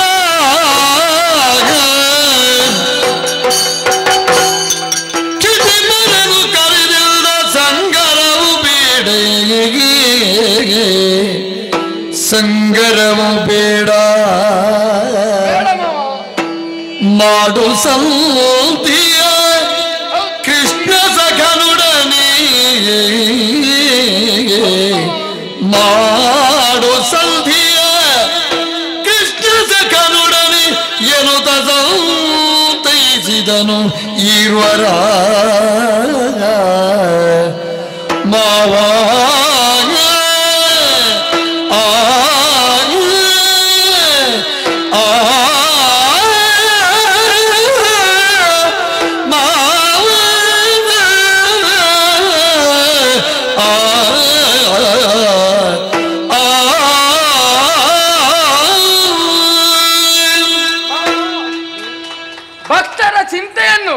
ನಮ್ಮನ್ನು ಸ್ತುತಿಸಿದ ಕ್ಷಣದಲ್ಲಿ ಹೋಗಿ ಅವರನ್ನು ರಕ್ಷಣೆ ಮಾಡಬೇಕಾದದ್ದು ನಮ್ಮ ಕರ್ತವ್ಯ. ಅದಕ್ಕೆ ಆ ಕಾರಣದಿಂದಾಗಿ ನೀವು ಸ್ತುತಿಸಿದ ಕ್ಷಣ ನಿಮ್ಮ ಬಳಿಗೆ ಬಂದು ಸರಿ ನಿಮ್ಮ ಹೇಳಿದಂತಹ ಕಾರ್ಯವನ್ನು ನಾನು ನೆರವೇರಿಸಿಕೊಟ್ಟವನಿದ್ದೇನೆ. ಆದರೆ ಈ ಕಾಲಕ್ಕೆ ಅರ್ಜುನನು ನನ್ನನ್ನು ಸ್ತುತಿಸಿದವನಿದ್ದಾನೆ. ಆ ಕಾರಣದಿಂದಾಗಿ ಅವನಿಗೆ ಅವ ಸ್ತುತಿಸಿದ್ರೆ ದೊಡ್ಡ ಸಂಗತಿ ಇಲ್ಲ. ಯಾಕಿಲ್ಲ ಅಂದ್ರೆ ಯಾಕೆ ನಾವು ಇವರ ಸಮಸ್ಯೆ ಹೇಳಿದಾಗ ರಾಮಾಯಣದ ಉತ್ತರ ಕೊಡುವುದು. ಕೋಟಿ ಶಿವಾಲಯ ಸ್ಥಾಪನೆ ಮಾಡಿ ಅಖಂಡ ಶಿವಭಕ್ತನಾಗಿ ಸಾಮಗಾನದಿಂದ ಶಿವನನ್ನು ಸಂಪ್ರೀತನಾಗಿಸಿದ ರಾವಣನಿಗೂ ರಾಮ ಕೊಲ್ಲಿಕ್ಕೆ ಹೊರಟಾಗ ಶಿವ ಅನುಗ್ರಹ ಆಗಲಿಲ್ಲ. ರಾವಣ ಶಿವಭಕ್ತನೇ, ಆ ಕಾಲದಲ್ಲಿ ಆಗಲಿಲ್ಲ ಅಂತ ಉತ್ತರ ಹೇಳಿದ್ರೆ ಸಾಕು. ಅವನಿಗೆ ರಾಮಾಯಣ ಇಷ್ಟ. ರಾಮಾಯಣದ ಉದಾಹರಣೆ ಹೇಳಿದ್ರೆ ಬೇಗ ಒಪ್ಪುತ್ತೆ. ಅವನಿಗೆ ರಾಮನ ಉದಾಹರಣೆ ಎಲ್ಲ ಆಗ್ತದೆ. ಹಾಗೆ ಹೇಳಿದ್ರೆ ಬೇಗ ಒಪ್ತೀಯ. ಇದು ಮಹಾಭಾರತ ಅಂತ ಹೇಳಿ ಸ್ವಾಮಿ. ಅದು ನನಗೆ ಗೊತ್ತಿಲ್ಲ. ಮಹಾ ಅಂದ್ರೆ ಎಂತದ್ದು ಅಂತಲೂ ಗೊತ್ತಿಲ್ಲ, ಭಾರತ ಅಂದ್ರೆ ಏನು ಅಂತಲೂ ಗೊತ್ತಿಲ್ಲ. ನಿರ್ದಿಷ್ಟ ಶಬ್ದದ ಮುಂಭಾಗದಲ್ಲಿ ಮಹಾ ಎಂಬುದನ್ನು ಸೇರಿಸಿದರೆ ಮಾತ್ರ ಅದಕ್ಕೆ ಅರ್ಥಪೂರ್ಣತೆ. ಅದಲ್ಲದಿದ್ರೆ ಈಗ ಮಹಾಬ್ರಾಹ್ಮಣ ಅಂತ ವಿಶ್ವಾಮಿತ್ರರಿಗೆ ಬಿಟ್ಟು ಬೇರೆಯವರಿಗೆ ಹೇಳಿದ್ರೆ ಅವರ ಬ್ರಾಹ್ಮಣ್ಯದ ಅವಗಣನೆ ಅಂತ ಅರ್ಥ. ಶಾಬ್ದಿಕವಾಗಿ ಶಾಸ್ತ್ರಜ್ಞರಾಗಿ. ಆದ್ದರಿಂದ ಅವನ ಮಹಾಭಾರತ ನನಗೆ ಗೊತ್ತಿಲ್ಲ. ನಮ್ಮದು ಮಾಹಿಷ್ಮತಿಯಲ್ಲಿ ನೀಲಧ್ವಜನ ಆಡಳಿತದಲ್ಲಿ ಅಗ್ನಿ ಪ್ರತಾಪ ಮಾತ್ರ ಗೊತ್ತಿಲ್ಲ ಮಾವ. ಆ ಕಾರಣದಿಂದ ಅವನಿಗೆ ನಿಮಗೆ ಒಂದು ಸಂಬಂಧ ಇರುವುದು ಮಾತ್ರ ಅವನಿಗೆ ಗೊತ್ತು. ಅವನಿಗೆ ಬಾಕಿದ್ದದ್ದು ಯಾವುದು ಗೊತ್ತು. ಯಾಕಂದ್ರೆ ಅವ ಆ ಬೇಲಿಯಿಂದ ಹೊರಗೆ ಬರಲಿಲ್ಲ. ನನಗೂ ನಿಮಗಿರುವ ಸಂಬಂಧ ಸ್ವಲ್ಪ ಹೇಳಿ. ಎಷ್ಟು ಸಂಬಂಧ ಇದ್ದರೂ ದೇವರು ಮೊದಲು ಸ್ತುತಿ ಮಾಡಿದವನಿಗೆ ಪರವಾಗಿರಬೇಕು ಅಂತ ನಮಗೆ ಎಷ್ಟು ಸಣ್ಣದರಲ್ಲಿದ್ದರು ನಮಗೆ ಶಾಸ್ತ್ರ, ವೇದ, ಸದಾಚಾರ, ಮಹಾತ್ಮರಾದವರನ್ನು ಅನುಸರಿಸುವುದು ಹೇಗೆ ಇದು ಗೊತ್ತುಂಟು. ಕೆಲವರಿಗೆ ಏನು ಗೊತ್ತುಂಟೋ, ಮಾತಾಡಬೇಕು ಅಂತುಂಟು. ಮಾತು ಕಟ್ಟಿದಾಗ ಎದುರಿನವರದ್ದು ಕೇಳದ ಹಾಗೆ ಬೊಬ್ಬೆ ಹೊಡೆದ್ರಾಯ್ತು. ಅದೇ ನಮ್ಮ ತಂತ್ರ ಆಗಿಸಿದವರಿಗೆ ಕೆಲವೊಮ್ಮೆ ಎದುರಾಳಿಗೆ ಇರುವಂತಹ ನೆಲದ ಅಳತೆ ಹೇಳುದು ಬಿಟ್ರೆ ಬೇರೆ ಯಾವ ತಂತ್ರವೂ ಸಿಕ್ಕುವುದಿಲ್ಲ. ಅದು ನನ್ನ ಸಮಸ್ಯೆ ಅಲ್ಲ, ಅದು ಅವನ ಸಮಸ್ಯೆ. ಈಗ ಯಥಾರ್ಥಕ್ಕೆ ನಾನೊಂದು ಮಾತು ಹೇಳಬೇಕು ದೇವರೇ. ಈಗ ನನಗೆ ಗೊತ್ತಿದ್ದದ್ದನ್ನು ನಾನು ಹೇಳಿದೆ, ಅವನಿಗೆ ಗೊತ್ತದ್ದನ್ನು ಅವನು ಹೇಳಿದ. ನಿಮಗೇನು ಗೊತ್ತುಂಟ? ಈಗ ನನಗೆ ನಿಮ್ಮ ಮಹಾಭಾರತವೂ ಬೇಡ, ನಿಮ್ಮ ರಾಮಾಯಣವೂ ಬೇಡ. ಆ ಕಾರಣಕ್ಕಾಗಿ ನಾನು ಮಧ್ಯಕ್ಕೆ ಬಂದದ್ದು. ಈಗ ನಿಮ್ಮಿಬ್ಬರ ನಡುವೆಯಲ್ಲಿ ನಡೆಯುವಂತಹ ಸಂಗ್ರಾಮವನ್ನು ಬಿಟ್ಟು ನೀವಿಬ್ಬರಿಗೆ ಸಂಧಾನ ಮಾಡಬೇಕು ಅಂತ ನಾನು ಹೇಳುದು. ನಾನು ಯಾಕೆ ಬಿಡಬೇಕು? ಯಾರು? ಈಗ ನಾನು ಯಾಕೆ ಬಿಡಬೇಕು ಅಂತ? ನೀನು ಬಿಡದಿದ್ರೆ ಅವನು ಬಿಡಬೇಕಲ್ಲ. ಅಲ್ಲ, ಅವ ಬಿಡದಿದ್ರೆ ನನ್ನ ಸಮಸ್ಯೆ ಅಲ್ವಲ್ಲ, ನನ್ನ ಅಳಿಯಲ್ವ ನೀನು? ಹೌದು. ಈಗ ಅವನಿಗೆ ಯಾಕೆ ಬಿಡಬೇಕಂತೆ? ಈಗ ನೀನು ಉರಿಸಬಾರದು ಯಾಕೆ ಅಂತ ಅವ ಹೇಳಿದ್ದಾನೆ. ಅವನ ಸಂಧಾನ ಅಂತ ಒಮ್ಮೆಗೆ ಹೇಳಿದಾಗ ಒಪ್ಲಿಕ್ಕೆ ಆಗ್ತದ ದೇವರೇ? ಅವ ಒಂದು ಕಾರಣ ಕೊಟ್ಟಿರ್ಬೇಕು. ಏನು ಕಾರಣ ಅಂತ ಬೇಡುವ? ಅವನ ಸೇನೆಯನ್ನು ಎಲ್ಲ ನಾನು ಸುಡುತ್ತಾ ಮುಂದಾಗಿ ಹೋಗ್ತಾ ಇದ್ದೇನೆ. ಉಂಟು, ನಾವು ಕೃಷ್ಣ ಭಕ್ತರು, ನಿಮಗೆ ವಿರೋಧಿಸಲಿಕ್ಕೆ ಆಗುದಿಲ್ಲ ನಮ್ಮನ್ನು. ಹೇಳಿ ನೀವು. ಅಲ್ಲ, ಅದು ಹೇಳಬೇಕು ಅಂತ ಆದರೆ ಅಗ್ನಿಯಲ್ಲಿ ಅವನು ಯಾಚಿಸಿದ ಅಗ್ನಿಯನ್ನು ನನ್ನ ಬಲ, ನನ್ನ ಅಳಿಯನೇ ಬಲವಾಗಿ ಉರಿಸಿದ್ದು. ನಮಗೆ ಏನು ಗೊತ್ತುಂಟ, ಇಂಥ ದೇವರ ಭಕ್ತರು ಅಂತ ಹೇಳಿದವರಿಗೆ ಮಣಿದ ಅಭ್ಯಾಸ ಇಲ್ಲ. ಯಾಕೆಂದ್ರೆ ನಾವು ದೇವರು ಹೇಗೆ ಅಂತ ನೋಡಿ ಮಣಿಯುವುದಲ್ಲ, ಭಕ್ತರು ಹೇಗೆ ಅಂತ ನೋಡಿ ಮಣಿಯುವುದು. ಇದೊಂದು ವಿಷಯ. ಪಾರ್ಥ ಪ್ರತಾಪಕ್ಕೋ, ಪಾರ್ಥ ಪೌರುಷಕ್ಕೋ, ಪಾರ್ಥನ ಕ್ಷಾತ್ರಕ್ಕೋ ನಾವು ಅಡಿಯಾಳಾಗಿರುವುದಕ್ಕಿಲ್ಲ ಎಂಬುದರಿಂದ ನಿನ್ನನ್ನು ಬಳಸಿದ್ದು. ಈಗ ಸಮರ ಪ್ರಸಕ್ತಿಯನ್ನು ಬದಿಗಿರಿಸಿ ಸಂಧಾನ ಎಂಬುದು ಪರಾಕ್ರಮವನ್ನು ಬದಿಗಿರಿಸಿದ ಪೌರುಷವಂತನಾದ ಪಾರ್ಥನಿಗೆ ಬೇಕು ಅಂತ ಒಪ್ಪಿದರೆ ನನ್ನದು ಸಂಧಾನಕ್ಕೆ ಸಹಮತಿ ಉಂಟು. ಪೌರುಷವನ್ನು ಅದಕ್ಕೆ ಹೇಳಿ ಹಾಗಲ್ಲ. ಅಗ್ನಿದೇವನಾದ ನೀನು ಮನಸ್ಸಿ ನಮ್ಮಲ್ಲಿ ಕಾಳಗಬೇಡ ಅಂತ ಮಾಡ್ತಿ ಅಂತಾದ್ರೆ ನಾನು ಒಪ್ಪುತ್ತೇನೆ ಮಾವ. ಅಲ್ಲ, ಅದನ್ನೇ ಹೇಳಿದ್ದು. ಈಗ ಅಗ್ನಿ ನೀನು ನನ್ನ ಬಲ ಹೌದು, ನಿನ್ನಲ್ಲಿ ಅವ ಪ್ರಾರ್ಥಿಸಿದ್ರೆ ನನ್ನ ಅಳಿಯನಲ್ಲಿ ಪ್ರಾರ್ಥಿಸಿದ್ದ ಹೌದೋ? ನನ್ನ ಅಳಿಯನಲ್ಲಿ ಪ್ರಾರ್ಥಿಸಿದ್ದ ಅಗ್ನಿದೇವನೇ, ಅಗ್ನಿದೇವನೇ, ನಾನು ಅವನ ಅಳಿಯನನ್ನು ಪ್ರಾರ್ಥಿಸಿದ್ದಲ್ಲ, ನನ್ನ ಮಾವನನ್ನು ಪ್ರಾರ್ಥಿಸಿದ್ದು. ಈಗ ನೀನು ನನ್ನನ್ನು ಪ್ರಾರ್ಥಿಸಿದ್ದೆ, ನೀನು ನನ್ನನ್ನು ಪ್ರಾರ್ಥಿಸಿದ್ದೆ. ನಾನು ನೀಲಧ್ವಜನ ಅಳಿಯನನ್ನು ಪ್ರಾರ್ಥಿಸಿದ್ದಲ್ಲ, ನಾನು ಮಾಹಿಷ್ಮತಿಯಲ್ಲಿ ಉರಿಸಿದ್ದು ಯಾರು? ನನ್ನ ಮಾವ. ಯಾರು ಮಾಹಿಷ್ಮತಿಯಲ್ಲಿ ಉರಿಸಿದ್ದು ಯಾರು? ಮಾವನಿಗೆ ಅಳಿಯನ ಮೇಲೆ ಸಿಟ್ಟು ಏನಿಲ್ಲ. ಹಾಗಾದ್ರೆ ಉರಿಸಿದ್ದು ಯಾಕೆ? ಮಾವನಿಗಾಗಿ ಮಾವನ ಪ್ರಾರ್ಥನೆ ಅಂತ ಅಳಿಯ ಉರಿಸಿದ್ದು. ಆ ಅಳಿಯನಿಗೆ ಸಮರಸದ ಸಂಧಾನ ಬೇಕು ಅಂತ ಪ್ರಾರ್ಥನೆ ಮಾಡ್ತಾನಾದರೆ ಆಗ ಮಾತ್ರ ಸಂಧಾನ. ಅದಲ್ಲದಿದ್ರೆ ಕುದುರೆ ಇಟ್ಕೊಂಡು ಹೋಗುದು ಹೇಗೆ ಅಂತ ಅವ ನೋಡ್ಬೋದು. ನನಗೆ ಆಕ್ಷೇಪ ಇಲ್ಲ, ನನಗೆ ಯಾವ ಆಕ್ಷೇಪವೂ ಇಲ್ಲ. ನನಗೆ ನನ್ನ ಅಳಿಯನಲ್ಲಿ ತನ್ನ ಪೌರುಷವನ್ನು ಬದಿಗಿಟ್ಟು ನನ್ನ ಅಳಿಯನಾದ ಅಗ್ನಿಯಲ್ಲಿ ಪ್ರಾರ್ಥನೆ ಮಾಡಿ ಈ ಸಮರಸತೆಗೆ ಕಾರಣ ಹೀಗೆ ಇದು ಬೇಕು ಅಂತ ಅವ ಯಾಚಿಸ್ತಾನಾದರೆ, ಪರಾಕ್ರಮ ಅಗ್ನಿ ಮೇಲೆ ಹಾರುವುದಿದ್ರೆ ಈ ಅಗ್ನಿಯನ್ನು ಕೆಳಗೆ ಮಾಡುವುದಕ್ಕೆ ನೀಲಧ್ವಜ ಇಲ್ಲ ಸ್ವಾಮಿ. ಅದು ಕೆಳಗೆ ಇಳಿಬೇಕು. ಇಳಿದ ಮೇಲೆ ನಮ್ಮ ಸಮರತೆ, ನಮ್ಮ ಸಂಧಾನ. ಅಗ್ನಿದೇವನೇ, ಪ್ರಾಮಾಣಿಕವಾಗಿ ನನ್ನ ಒಂದು ವಾಕ್ಯವನ್ನು ನೀನು ಕೇಳಬೇಕು. ಏನು? ಅವನ ಬಲ ಏನು ಅಂತ ನನ್ನ ಬಲದ ಮುಂದೆ ನಿಲ್ಲಿಲ್ಲ, ಅವ ಸೋತದ್ದು. ನಿನ್ನನ್ನು ಬಲವಾಗಿ ಉಪಯೋಗಿಸಿ ನನ್ನ ಮುಂದೆ ಬಲ ಅಂತ ಬಿಟ್ಟ. ನಾನು ಭಕ್ತಿ ಶ್ರದ್ಧೆಯಿಂದ ನಿನ್ನನ್ನು ಸಮಾಧಾನಗೊಳಿಸಿದ್ದೇನೆ. ನೀನೀಗ ಅವನಿಗೆ ಬಲವಾಗಿ ನಿಲ್ಲದೇ ಇದ್ರೆ ಅವನಲ್ಲಿ ಹೋರಾಟ ಏನು ಅಂತ ನಾವು ನೋಡಬಹುದು. ನಿನಗೆ ಸಮಾಧಾನ ಆದ್ರೆ ನೋಡು. ಈಗ ನಾನು ನಿನ್ನ ಪರವಾಗಿಯೂ ನಿಂತವನಿದ್ದೇನೆ, ಅವನ ಪರವಾಗಿಯೂ ನಿಂತವನಿದ್ದೇನೆ. ಅಗ್ನಿದೇವ ಅದು ಕ್ಷಾತ್ರದ ಹೊಗರು ಅನ್ನುತ್ತಾರೆ, ಅದಕ್ಕೆ ಮಣಿಯುವುದಿಲ್ಲ ಅಂದದ್ದು. ಅಗ್ನಿದೇವ ಮಂತ್ರಾಧೀನನಾಗಿ ಮಂತ್ರಿಸಿದವರ ಸಾನ್ನಿಧ್ಯದಲ್ಲಿ ತನ್ನ ಕಾರ್ಯ ನಿರ್ವಹಿಸ್ತಾನೆ. ಭೀಷ್ಮನು ಅಗ್ನಿಯಸ್ತ್ರ ಬಿಟ್ಟಿದ್ದಾನೆ, ಪಾರ್ಥನಿಗೆ ಎದುರಾಗಿ ಉರಿಸಿದ್ದಿ ಪ್ರಾರ್ಥನೆ ಮಾಡಿದ್ದಾನೋ? ದ್ರೋಣರು ಅಗ್ನಿಯಸ್ತ್ರ ಬಿಟ್ಟಿದ್ದಾನೆ, ಪಾಂಡವ ಸೇನೆ ಬೆಂದಿದೆ, ಪ್ರಾರ್ಥನೆ ಮಾಡಿದ್ದಾನೋ? ಹಾಗಾದ್ರೆ ನೀಲಧ್ವಜನ ಅಳಿಯನಾಗಿ ನೀವು ಉರಿಸಿದಾಗ ತಾಪ ತಡೆಯಲಾಗದೆ ಈಗ ಅವನು ಕೂಡ ಅನ್ಯಾನ್ಯ ದೇವತೆಗಳಿಂದ ಲಬ್ಧವಾದ ಶಕ್ತಿಯನ್ನೇ ವಿನಿಯೋಗಿಸುವುದಲ್ವೋ? ಈಗ ಅವ ಉಪಯೋಗಿಸಿದ ಅವನ ಶಕ್ತಿ ಅಲ್ಲ, ಅವನಲ್ಲಿದ್ದ ದೇವತಾ ಶಕ್ತಿ ಅಂತ ಹೇಳಿದ್ರೆ ನಾನು ನನ್ನ ಶಕ್ತಿ ಅಲ್ಲ, ನನ್ನಲ್ಲಿದ್ದ ದೇವತಾ ಶಕ್ತಿಯನ್ನೇ ವಿನಿಯೋಗಿಸಿದ್ದು. ಆ ಶಕ್ತಿ ಶಾಂತವಾಗಬೇಕು ಅಂತ ಆ ಶಕ್ತಿಯನ್ನು ಪ್ರಯೋಗಿಸಿದ ನನ್ನಲ್ಲಿ ಸಂಧಾನಾಸಕ್ತಿಯನ್ನು ಅವ ಪ್ರಕಟಿಸಿದರೆ ಸಂಧಾನ ಉಂಟು. ಹೇಗೆ? ನನ್ನದೆಂತದ್ದು ಇಲ್ಲ, ನಿನ್ನ ತೀರ್ಮಾನ. ನಾನೇನು ಹೇಳಲಿಕ್ಕಿಲ್ಲ, ನೀನು ಮಾಡಿದ ತೀರ್ಮಾನ. ಅದೇನೆಲ್ಲ ಹೌದಾದ್ರೆ ಸಂಧಾನ ಅಷ್ಟೇ, ಇಲ್ಲದಿದ್ರೆ ಕೊಂಡೋಗುದು ಹೇಗೆ? ನೀನು ಮಾಡಿದ ತೀರ್ಮಾನ. ಅದೇ ನಿನಗೆ ಸಂಧಾನ ಬೇಕು ಅಂತ ಇದ್ರೆ ನೀನು ಮಾಡು, ಬೇಡ ಅಂತ ಇದ್ರೆ ಮಾಡಬೇಡ. ನೀನು ಕಟ್ಟಿದಂತಹ ಕುದುರೆಯನ್ನು ಬಿಡಬೇಕು, ಹಿಂದೆ ಇರುವಂತಹ ದ್ವೇಷವನ್ನು ಇಲ್ಲಿಗೆ ಬಿಡಬೇಕು. ನಿನ್ನ ಮೂಲಕ ಪಾರ್ಥನ ಪ್ರತಾಪ ತಾನು ಮೇರೆ ಮೀರಿ ಹಾರಾಡುವುದನ್ನು ಸ್ಥಗಿತಗೊಳಿಸಿದೆ ಎಂಬ ಕಾರಣಕ್ಕೆ ಅಗ್ನಿಗೆ ಅವ ಮರ್ಯಾದೆ ಕೊಟ್ಟ ಮೇಲೆ ನಮ್ಮ ಶಕ್ತಿಯನ್ನು ಮಾನಿಸಿದ ಹಾಗೆ ಎಂಬ ಭಾವದಿಂದ ಸಂಧಾನಕ್ಕೆ ಒಡಂಬಡ್ತೇನೆ. ಇದರಲ್ಲಿ ಒಂದು ಬಿಂದು ಒಂದು ವಿಸರ್ಗ ಬದಲಾಯಿತು ಅಂತ ಆದ್ರೆ ಮತ್ತೆ ಹೊಸದಾಗಿ ತೊಡಗುತ್ತದೆ. ಏನು ಬೇಕಾದ್ರೂ ಮಾಡುತ್ತೆ. ಹಾಗಾದ್ರೆ ನಿಮ್ಮಿಬ್ಬರ ನಡುವೆ ಸಂಧಾನ ಆಯ್ತು ಅಂತಾಯ್ತು. ಸ್ವಾಮಿ, ನಿನ್ನ ಬಲವನ್ನು ಹಿಂದೆ ತೆಗೆದರೆ ಏನೂ ಇಲ್ಲ. ನೀನೀಗ ಸಮಾಧಾನದಿಂದ ಒಪ್ಪಿದೆಯಲ್ಲ, ನಾವು ಮುಂದುವರಿತೇವೆ ಏನು ಅಂತ. ಹಾಗಾದ್ರೆ ಇನ್ನು ತಡ ಮಾಡುವುದು. ನನಗೆ ನೀನು ಹೇಳಿದ ಮೇಲೆ ನನ್ನ ಕ್ಷತ್ರಿಯ ಅಹಂಕಾರ ಅಲ್ಲ, ಕ್ಷತ್ರಿಯ ಅಹಂಕಾರ ಅಶ್ವಮೇಧದಲ್ಲಿ ಕಾಣಬಾರದು ಅಂತ ಮಾತ್ರ ಇದ್ದದ್ದು. ನಾನು ಸಹಿತವಾಗಿ ಬಲ ಯಾರೆಲ್ಲ ಬರಬೇಕು, ಹೇಗೆಲ್ಲ ಬರಬೇಕು ಯೋಚನೆ ಮಾಡಿ ಅವರಿಗೆ ತಿಳಿಸ್ತೇನೆ ಅಂತ ಹೇಳು. ಅವರ ಪಾಳೆಯನ್ನು ಸಾಕು ಸಾಕು ಸಾಕು ಹಾಗೆ ಮುಂದುವರಿಯುವ.